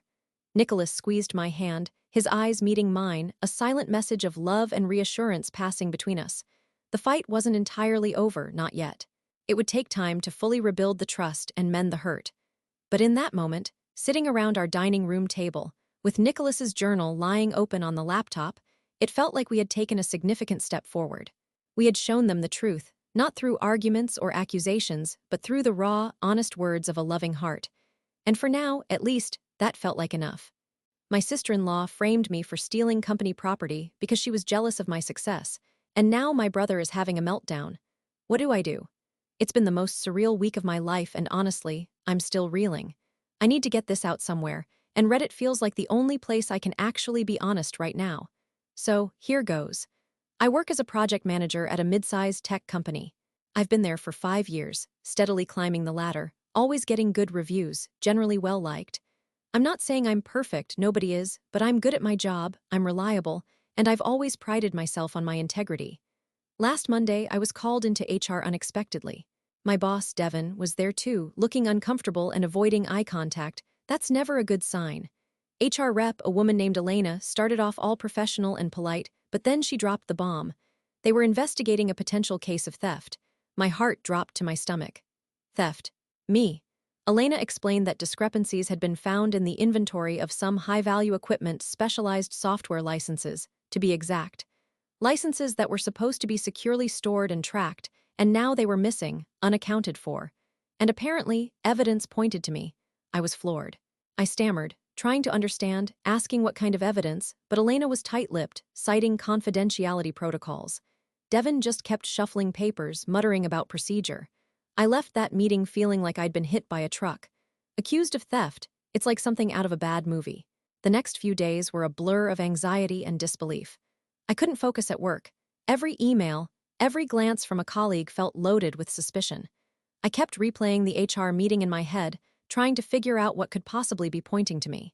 I racked my brain, trying to think if I'd accidentally misplaced something, signed for something incorrectly, anything that could even remotely be misconstrued. Nothing. Absolutely nothing. Then the family drama kicks in. My sister-in-law, Aaliyah, is married to my brother, Gavin. We've never been close. There's always been this tension. I don't know if it's jealousy or just a personality clash, but we've always been polite but distant. She's always been a bit competitive, I guess is the word. Always needing to be the best, the most successful, the most admired. And maybe, just maybe, she sees my career success as some sort of threat. I know it sounds paranoid, but the thought keeps niggling at the back of my mind. Why her? because Gavin mentioned in passing last weekend that Aaliyah had been asking him a lot of questions about my job, about the company, about security protocols. At the time, I didn't think much of it. Now, it feels like a red flag the size of Texas. Could she be behind this? Could she actually be trying to sabotage my career? It sounds insane, I know. My own sister-in-law trying to frame me for theft. But the more I think about it, the more it fits. She's always been subtly undermining me, making little digs, always having to one-up me in conversations. This would be the ultimate one-upmanship, wouldn't it? Destroying my career, my reputation, everything I've worked for. I haven't told Gavin about my suspicions yet. He's fiercely loyal to Aaliyah, and I don't want to cause a family war based on a gut feeling. But I'm starting to feel like I'm in a corner. I need to clear my name, and fast. The investigation is ongoing, Elena said. They're reviewing security footage, digital logs, everything. Security footage. That's it. That's my hope. Our office building is riddled with security cameras. Every hallway, every entrance, even some in the open-plan office areas.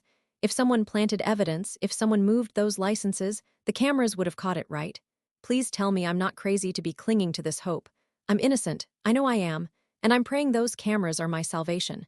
Update 1: The investigation is ramping up, and it feels like the walls are closing in. Yesterday, I had a second meeting with Elena and Devin. This time, it was less polite, more pointed. Elena started laying out the evidence they had gathered.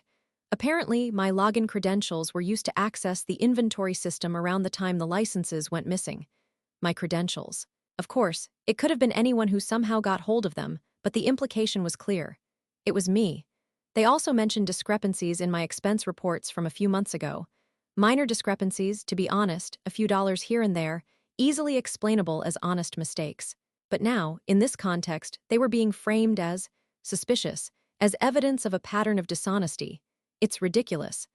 I felt my blood pressure rising, trying to stay calm and professional while they were essentially painting me as a criminal. I tried to explain, to defend myself, but it felt like talking to a brick wall. Devin, my boss, who I thought I had a decent working relationship with, just sat there, stone-faced, occasionally nodding along to Elena's carefully worded accusations. It felt like a betrayal. Like he'd already decided I was guilty and was just going through the motions of an investigation. The worst part is the uncertainty. They wouldn't tell me the full extent of the missing licenses, just that it was a significant amount. They wouldn't tell me the exact timeline, just within the last few weeks. Everything was vague, ominous, designed to make me sweat. I asked again about the security footage. Elena said it was being reviewed, but couldn't offer any specifics. She just kept repeating that the investigation was ongoing and that I would be kept informed. Informed of what? My impending firing, possible legal action. The thought of losing my job, my career, over something I didn't do is terrifying. It's not just the money, though that's a huge part of it. It's my identity, my self-respect. Being labeled a thief, especially after years of working honestly and diligently, it's soul-crushing. I came home last night and just broke down. I sat on my couch and cried, feeling utterly helpless and alone. I still haven't told Gavin about my suspicions about Aaliyah. I'm afraid of making things worse, of him dismissing it as paranoia, of him telling Aaliyah and somehow escalating the situation. But the feeling that she's behind this is growing stronger, like a knot tightening in my stomach. It's not just the questions she asked Gavin, it's her. Her need to always be on top, her subtle jabs, her underlying resentment that I've always sensed.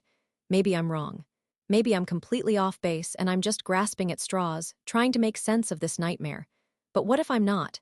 What if Aaliyah, for reasons I can't even fathom, is deliberately trying to destroy me? I need to know the truth. I need to see that security footage. I need to prove my innocence. And if Aaliyah is involved, then I need to expose her, even if it tears my family apart. Because my life, my future is on the line here. I'm not going down without a fight. I'm going to push HR. I'm going to push Devin. I'm going to demand to see that footage myself if I have to. This isn't just about my job anymore. It's about my integrity. It's about clearing my name. It's about finding out who would do this to me and why. And if it's Aaliyah, then she's going to have to face the consequences of her actions. I swear she will. Update 2: The truth is out, and it's even more twisted and unbelievable than I could have imagined. Yesterday afternoon, Elena called me in for another meeting. This time, Devin wasn't there. Just Elena looking different, less accusatory, more serious, almost apologetic. She asked me to sit down and then she just showed me the footage. Security camera footage from inside the restricted storage room, time-stamped and dated from last week. The first clip was grainy, black and white, but crystal clear. It showed someone entering the room, using a keycard to bypass the electronic lock. The person was wearing gloves and a hoodie, face partially obscured by the hood, but it was undeniably Aaliyah, my sister-in-law. She was carrying a small bag which she placed on a shelf. Then, she was seen rummaging through some boxes, before taking something from her bag and placing it inside one of the boxes. She then left, locking the door behind her. Elena fast-forwarded to another clip from later that same day. This time, the footage showed me entering the room, retrieving a file from a different box, and leaving. I didn't go near the box Aaliyah had tampered with.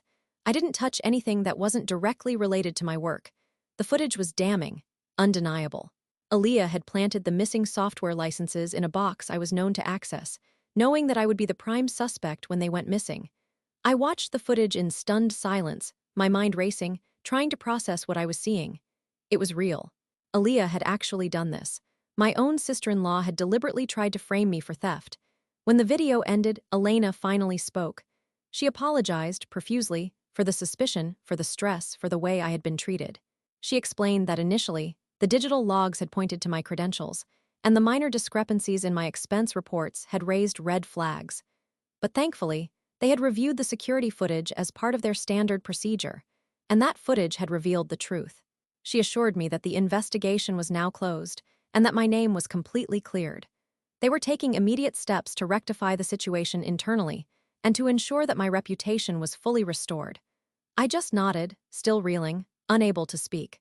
Elena asked if I had any idea why Aaliyah would do this. I just shook my head. I honestly didn't know, not really. Jealousy, resentment, a twisted sense of competition. It was all so petty, so malicious. I left HR in a daze, walked back to my desk, packed up my things, and told Devin I was going home. He actually looked genuinely remorseful, apologized himself, said he was glad the truth had come out. It felt hollow. The damage was done. The trust was broken. I drove straight to Gavin and Aaliyah's house. I needed answers. I needed to confront her. Gavin answered the door, looking surprised to see me. Aaliyah was in the living room. I walked in, ignoring Gavin's confused greeting, and looked straight at Aaliyah. "I know," I said, my voice trembling with anger and hurt. "I know what you did." Aaliyah's face paled. She tried to play innocent, asking what I was talking about, but I cut her off. "The security footage, Aaliyah, I saw it. I saw you planting those licenses." "Why?" She started to deny it, to stammer excuses, but Gavin was watching, his brow furrowed with confusion. I pulled out my phone, ready to show him the screenshots Elena had given me as proof. Aaliyah saw my phone, and her facade crumbled. She started to cry, a messy, theatrical display of tears. "It wasn't supposed to be like this," she sobbed. I just wanted to scare you a little." Scare me. She tried to frame me for theft, potentially ruin my career, and she calls it scaring me a little. Gavin was finally starting to understand, his face hardening with disbelief and anger. "Aaliyah, what the hell are you talking about?" he demanded, his voice rising. She started rambling, a jumbled mess of excuses and justifications. She said she was jealous of my success, that she felt overshadowed, that she just wanted to knock me down a peg, as she put it. Knock me down a peg, by framing me for a felony. It was beyond comprehension. Gavin exploded. He started yelling, his voice raw with betrayal and fury. He couldn't believe his wife, the woman he loved, could be capable of such a cruel, calculated act. Aaliyah just kept crying, trying to defend herself, but her words were lost in Gavin's rage. I just stood there, watching the whole scene unfold, feeling a strange mix of anger, vindication, and profound sadness. Sadness for Gavin, for my family, for the irreparable damage Aaliyah had caused. I finally turned and walked out, leaving Gavin to deal with the fallout. I don't know what's going to happen to Aaliyah. Gavin is understandably furious, and I doubt their marriage will survive this. Professionally, I'm cleared, but the emotional scars will take time to heal. The betrayal, the suspicion, the fear. It's all left a mark, but I'm also relieved. Relieved that the truth is out, that I'm not going to lose everything I've worked for. And strangely, there's a part of me that feels pity for Aaliyah. Pity for someone so consumed by jealousy and insecurity that they would resort to such desperate, destructive measures. It's a sad, messed up situation, and I'm not sure how to even begin to process it all. But one thing is for sure, my relationship with Aaliyah, and perhaps with my entire family, will never be the same again. And all because of a gold-plated dress of jealousy and a black heart capable of such coldness. My coworker accused me of harassment, but my dashcam revealed she was stalking me and trying to ruin my career Was she successful? It all started with a meeting, the kind you dread the moment you see it pop up on your calendar, HR investigation. I'm Theodore, by the way, 34 years old, and until last Tuesday, a senior project manager at a mid-sized tech firm. I walked into that sterile conference room, all neutral tones and forced smiles, and immediately felt a knot tighten in my stomach.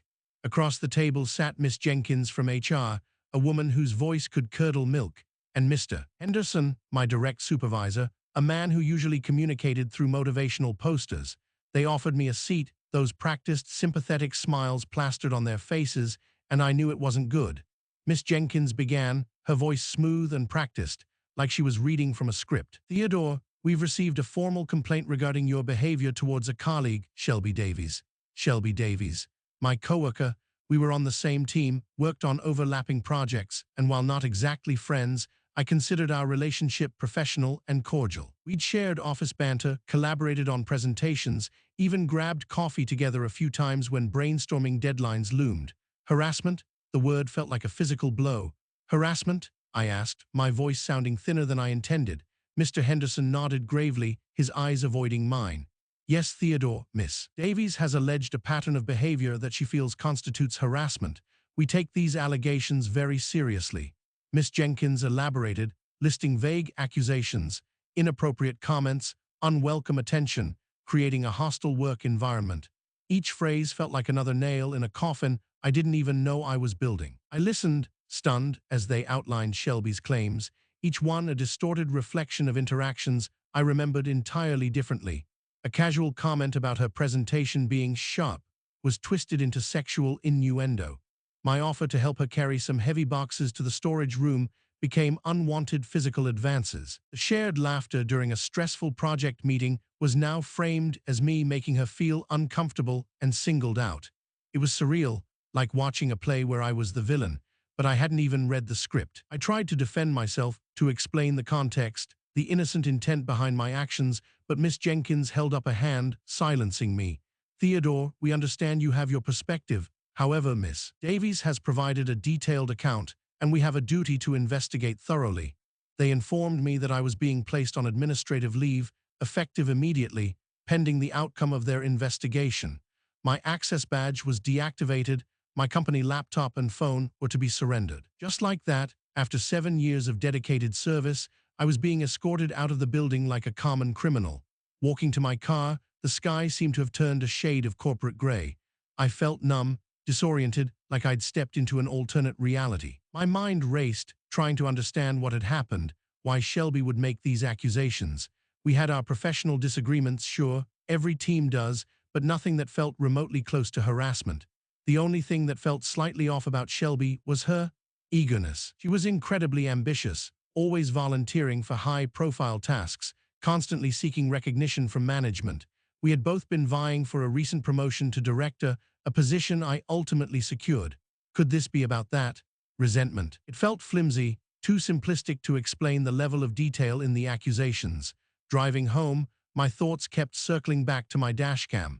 I'd installed it a few months ago after a near miss on my commute. It was a basic model, recording front and rear views, primarily for insurance purposes. But a thought flickered in my mind, what if the dashcam had captured something, anything, that could shed light on this? It was a long shot, I knew, but clutching at straws was all I had left.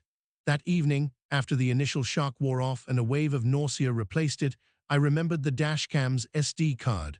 I retrieved it from my glove compartment, my hands trembling slightly. Back inside, I plugged the card into my laptop and started to review the footage, my heart pounding with a mixture of hope and dread. The initial recordings were mundane, my usual commute, traffic lights, snippets of radio broadcasts. Then I started to focus on the days leading up to the HR meeting, and that's when I saw it. A recurring image, a familiar car, a silver sedan that seemed to appear in my rearview mirror a little too often. Shelby's car. At first, it seemed coincidental, just sharing the same route, but as I watched more footage, the pattern became undeniable. Shelby's car was consistently behind me on my drive to work, not just on the highway, but even turning onto my street, following me into the office parking lot. It wasn't just the commute. There were recordings of my car parked in the office garage, Shelby's car circling the parking level, slowing down as it passed my spot, then driving off. One recording from a few weeks prior showed me leaving work late, pulling out of the garage, and seeing Shelby's car parked across the street, headlights off, engine idling. She was watching me. The realization hit me like a physical blow. It wasn't harassment from me towards Shelby. It was the other way around. She wasn't just a coworker with a complaint. She was actively, systematically following me. My confusion morphed into a cold, simmering anger. This wasn't just professional rivalry. This was something else entirely, something unsettling and deeply personal. I spent the rest of the night compiling the dashcam footage, carefully clipping and saving each instance of Shelby's car, creating a digital timeline of her surveillance. By morning, I had a damning collection of evidence, a silent witness to a story far more twisted than I could have imagined. I felt a surge of vindication, a fierce determination to clear my name and expose the truth. This wasn't just about my job anymore. It was about something much bigger, something that felt like a violation of my privacy, my security, my very sense of reality. I knew what I had to do. I had to take this to HR, to Mr. Henderson, to anyone who would listen. I had to show them the truth hidden in plain sight, captured by a simple dashcam, a silent guardian against a coworker turned stalker. Update 1: the email arrived mid-morning, a subject line that made my fingers tremble. HR investigation Theodore Vance. It was an invitation to a follow-up meeting, same time, same place. My stomach churned with a mix of nerves and anticipation. I spent the hours leading up to the meeting meticulously organizing the dashcam footage, creating a concise presentation, highlighting the dates, times, and locations of Shelby's surveillance. I wanted to be clear, professional, and irrefutable. When I walked into the conference room this time, the atmosphere felt subtly different. Miss Jenkins and Mr. Henderson's smiles were less practiced, more guarded. They gestured for me to sit, and Miss Jenkins began, her voice lacking its usual practiced smoothness. "Theodore, thank you for coming back in. We wanted to give you an opportunity to present any additional information you might have." It was an opening, a crack in their initial certainty. I took a deep breath and launched into my presentation, calmly and methodically laying out the evidence. I showed them the dashcam footage, frame by frame, pointing out Shelby's car, the repeated instances of her following me, the parked car outside my house. I explained the timeline, connecting the surveillance to the period leading up to her harassment complaint. As the footage played on the conference room's screen, a palpable shift occurred in the room. Mr. Henderson's motivational poster smile finally faltered, replaced by a look of dawning comprehension. Miss Jenkins' usual milk-curdling voice softened, replaced by a tone of quiet shock. When I finished, silence hung heavy in the air, broken only by the whirring of the laptop fan. Mr. Henderson was the first to speak, his voice subdued. "Theodore, this is concerning." Miss Jenkins nodded slowly, her eyes fixed on the screen, replaying a clip of Shelby's car circling the parking garage. "Very concerning," she echoed. We were operating under the assumption that Miss Davies was the aggrieved party." I allowed myself a small, tight smile. "Assumptions can be dangerous, Miss Jenkins." The meeting shifted from an interrogation to an urgent consultation. They asked questions, probing for context, for my interpretation of Shelby's actions. I explained my suspicion that the harassment claims were fabricated, a calculated move to undermine me, possibly to secure the director position I had been awarded. I emphasized Shelby's ambition, her drive, and the unsettling intensity I had occasionally sensed beneath her professional facade. Mr. Henderson excused himself briefly, returning a few minutes later with a somber expression. "I've just spoken with our IT department," he announced. "We've reviewed Shelby's email and system access logs. There have been unusual patterns of activity, frequent searches for your project files, access to your performance reviews, even attempts to access your personnel file."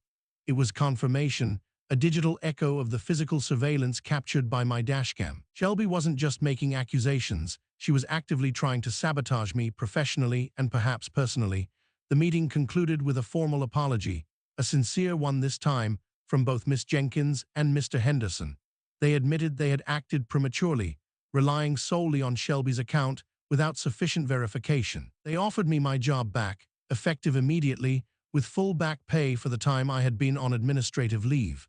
They also assured me that they would be taking swift and decisive action regarding Shelby. Walking out of the conference room this time, the sky outside seemed to have regained its color. The corporate gray had lifted, replaced by a sense of lightness, of relief, of vindication. I felt a wave of emotions wash over me, Anger, yes, but also a profound sense of validation. My instincts hadn't been wrong. Something had been off, and I had trusted my gut, followed the thread, and uncovered a truth that was both disturbing and liberating. I called my best friend, Andres, and told him everything: the dismissal, the dashcam footage, the revelation of Shelby's stalking, the job offer. He was ecstatic, his voice booming with congratulations and outrage in equal measure. Dude, that's insane. Shelby's a psycho, but you, man, you're a genius. Dashcam detective. His enthusiasm was infectious, a welcome antidote to the stress and uncertainty of the past few days. Later that afternoon, I received a call from Miss Jenkins. Shelby had been confronted with the evidence, the dashcam footage, the IT logs, the inconsistencies in her story. She had initially denied everything, then crumbled, offering a rambling, incoherent explanation about feeling overlooked and undervalued. She was terminated, effective immediately. Miss Jenkins also mentioned that the company was considering further action, legal action, given the severity of Shelby's actions and the potential damage to my reputation and career. I thanked Miss Jenkins, feeling a strange mix of satisfaction and unease. Justice had been served, my name cleared, but the experience had left a residue of distrust, a lingering question mark over my professional interactions. That evening, I posted an update on Reddit, sharing the incredible turn of events, the dashcam footage becoming my unexpected ally, the vindication, the job offer. The responses flooded in, a wave of support, congratulations, and disbelief. Reddit, you won't believe this.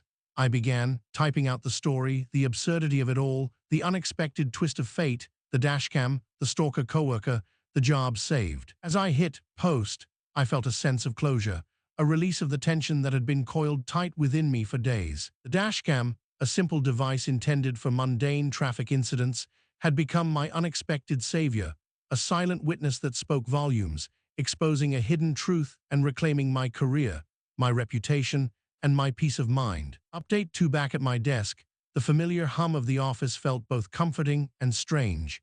It was like returning to a place I knew intimately, yet seeing it through a slightly altered lens. The initial relief of having my job back was quickly followed by a wave of exhaustion, both physical and emotional. The past week had been a whirlwind of shock, fear, anger, and finally, vindication. Colleagues greeted me with a mixture of curiosity and relief. Mr. Henderson made a point of stopping by my office, offering a handshake and a mumbled apology, his motivational poster smile replaced by a genuine expression of remorse. Miss Jenkins sent a formal email, reiterating the company's apology and offering any support I might need during the transition back. The elephant in the room, of course, was Shelby. Her desk, usually cluttered with project files and motivational sticky notes, was now starkly empty, a silent testament to her abrupt departure. The office grapevine, predictably, was buzzing. Whispers followed me down the hallways, curious glances lingered a little too long. I knew the story was circulating, the rumor mill churning out its own versions of the truth. I decided to address it head-on. I sent a brief email to my team, thanking them for their support and acknowledging the recent events. I kept it professional, factual, and avoided any inflammatory language. I simply stated that the HR investigation had concluded, the allegations against me had been proven unfounded, and I was happy to be back. The response was overwhelmingly positive, a flood of supportive emails, messages, and in-person greetings. My team, it seemed, had my back. Andres, ever the supportive friend, insisted on taking me out for celebratory drinks after work. Over beers, we dissected the entire situation, laughing at the absurdity of it all, marveling at the unexpected role of the dashcam, and speculating about Shelby's motivations. Dude, she was totally obsessed with you, Andres declared, taking a large gulp of his beer. Stalker vibes, for real, director position or not, that's some serious crazy. I shrugged, still trying to process the whole thing. Maybe. Or maybe she just really wanted that promotion and was willing to do anything to get it. Anything? Andres raised an eyebrow. Dude, she tried to ruin your life. That's way beyond office politics. He had a point. The level of premeditation, the calculated fabrication of the harassment claims, the systematic surveillance, it all pointed to something more than just professional ambition gone awry. Over the next few weeks, life slowly returned to a semblance of normalcy. Work resumed its usual rhythm, projects' deadlines loomed, team meetings droned on. The office grapevine eventually moved on to other topics, the Shelby incident fading into company lore. I learned that Shelby had indeed been fired and was, as Miss Jenkins had hinted, facing potential legal repercussions. The company, understandably, wanted to send a clear message that such behavior would not be tolerated. I never saw Shelby again, never heard from her directly. A part of me felt a strange sense of pity for her, a recognition that her actions, however reprehensible, likely stemmed from a place of deep insecurity and desperation. But that pity was quickly overshadowed by a sense of self-preservation, a firm resolve to move on, to put this bizarre chapter behind me and focus on rebuilding my professional life and regaining my peace of mind. The dashcam remained in my car, a silent, watchful eye, a constant reminder of the unexpected twists and turns life could take, and the sometimes unforeseen ways in which technology, even in its most mundane forms, could become a powerful ally, a guardian against the shadows, a witness to the truth. The whole ordeal, while initially terrifying and career-threatening, had ultimately been a bizarre, albeit unsettling, validation.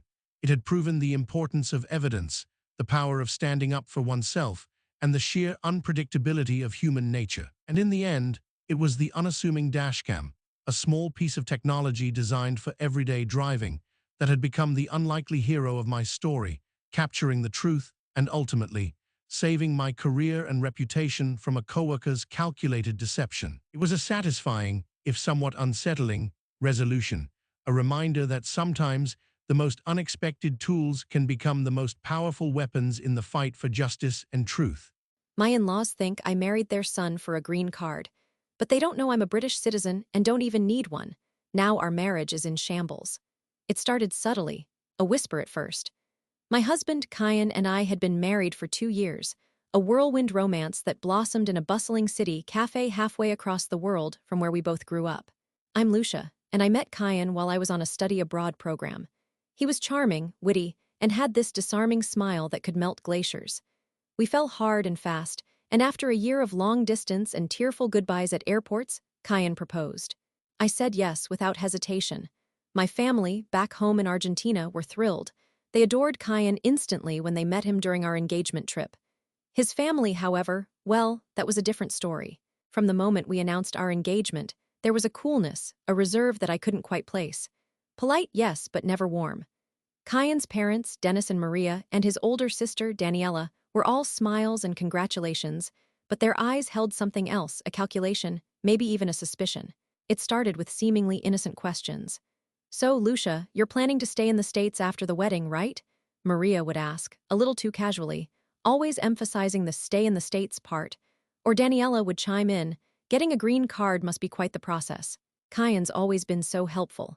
At first, I brushed it off as awkward small talk, cultural differences maybe. But the questions kept coming, always circling back to my immigration status, my plans to work, my life in America. Then came the Easter dinner last month. It was at Dennis and Maria's house, a beautiful, sprawling place in the suburbs. The whole family was there, cousins, aunts, uncles, the whole shebang.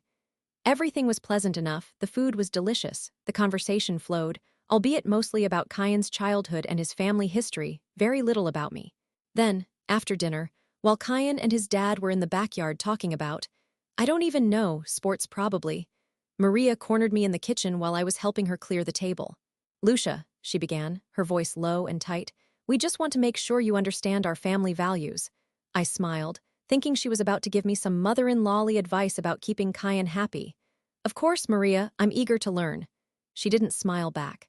"We are a family that believes in hard work, in earning your place. We don't believe in taking shortcuts."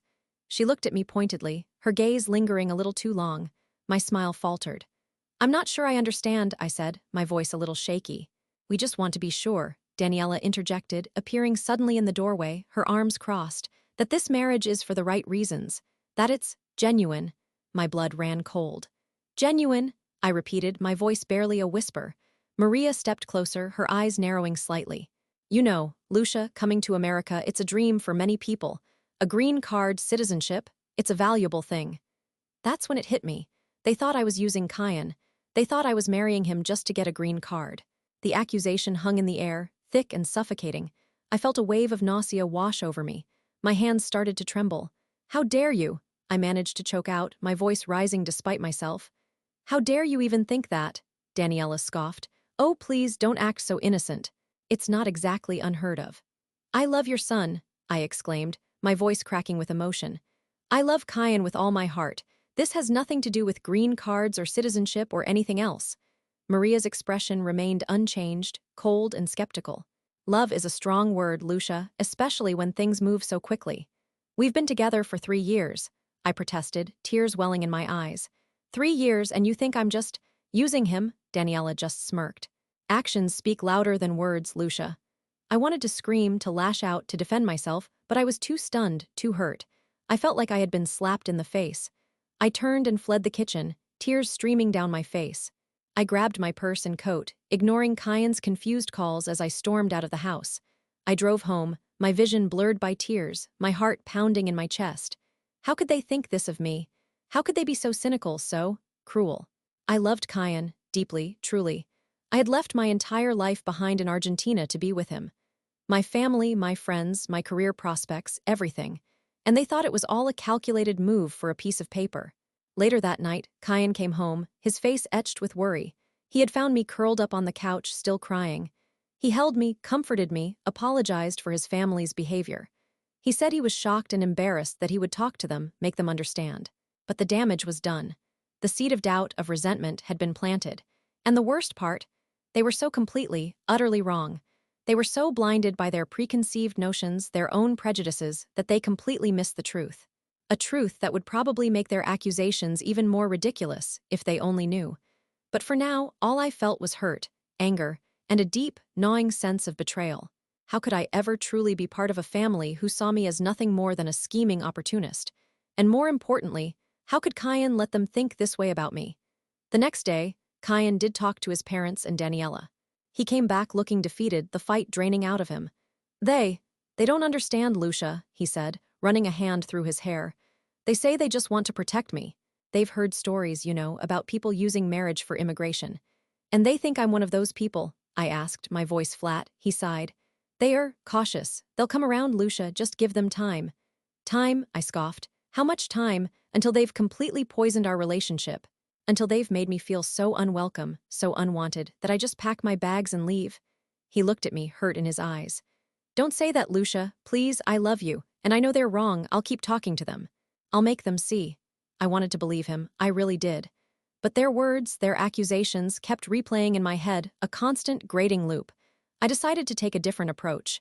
If they thought I was after a green card, maybe it was time to set the record straight in a way they wouldn't expect.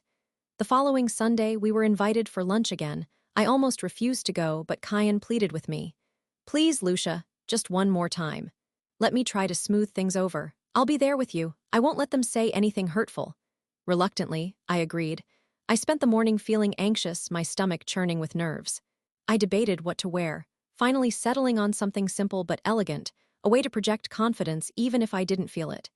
When we arrived at Dennis and Maria's, the atmosphere was noticeably tense. Daniela was there too, of course, perched on the edge of the sofa like a hawk, her eyes fixed on me. Lunch was quiet, strained. Kyan tried to steer the conversation towards neutral topics, but the elephant in the room was impossible to ignore. Finally, Maria cleared her throat, breaking the silence.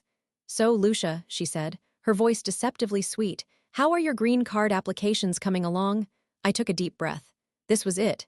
Time to drop the bomb. I looked at Maria, then at Daniela, then at Kyan, who was watching me with a mixture of hope and apprehension. Actually, Maria, I said, my voice clear and steady, there are no green card applications. Maria frowned. But, Kyan said you were starting the process. I haven't started anything, I replied, maintaining eye contact, because I don't need to. Daniela snorted. Don't need to. Everyone needs a green card to live and work here legally. I smiled, a small, knowing smile. Not everyone, Daniela. You see, there's something you don't know about me. I paused for effect, letting the suspense build. I'm not just Argentinian, their eyebrows furrowed in confusion. What are you talking about? Dennis asked, his voice gruff. I was born in Argentina, yes, I continued, but my mother was British. Which means, I let the words hang in the air for a moment. I'm also a British citizen, by birth. Silence descended upon the room, thick and heavy. Maria's mouth hung slightly open.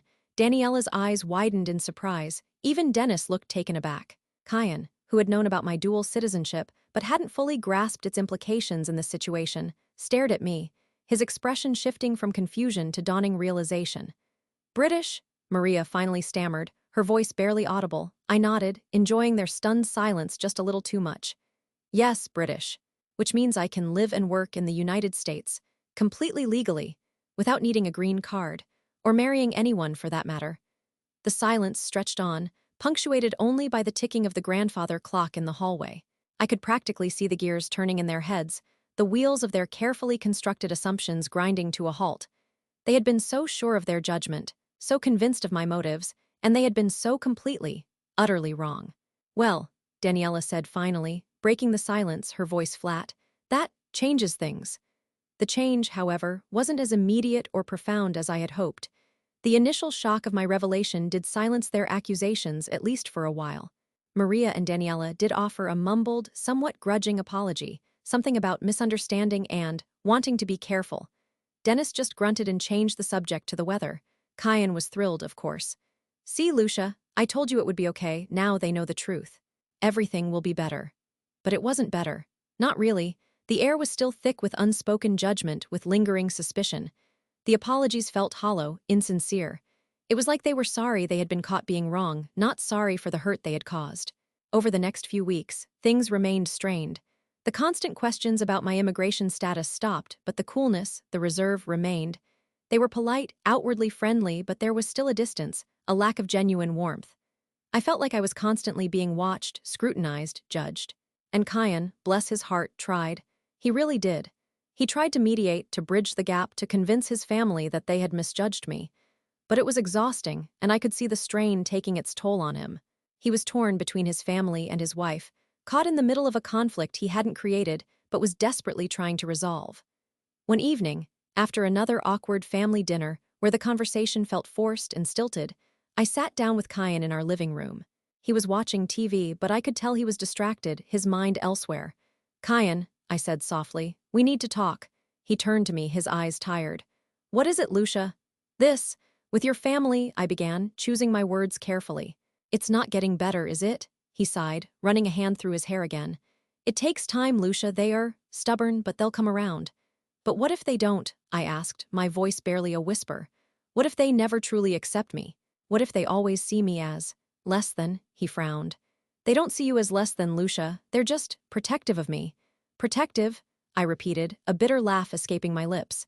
They treat me like I'm some kind of gold digger preying on their precious son. Is that protection? He reached out and took my hand, his touch gentle. They're wrong, Lucia. I know they are, and I'll keep trying to make them see that. But Kyan, I said, tears welling in my eyes, it's not just about them being wrong. It's about how they make me feel. It's about how it's affecting us. I feel like I'm constantly having to prove myself to them, to justify my existence in your life, and it's exhausting. He squeezed my hand tighter. I know, Lucia, I know it is, and I'm so sorry. I wish I could make it all go away.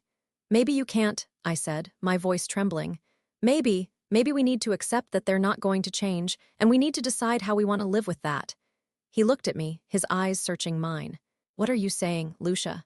I took a deep breath, the words catching in my throat. I'm saying, maybe it's time for us to create our own family, Kyan, just you and me. A family where I'm valued, where I'm respected, where I'm loved. Unconditionally. He was silent for a long moment, his gaze fixed on mine.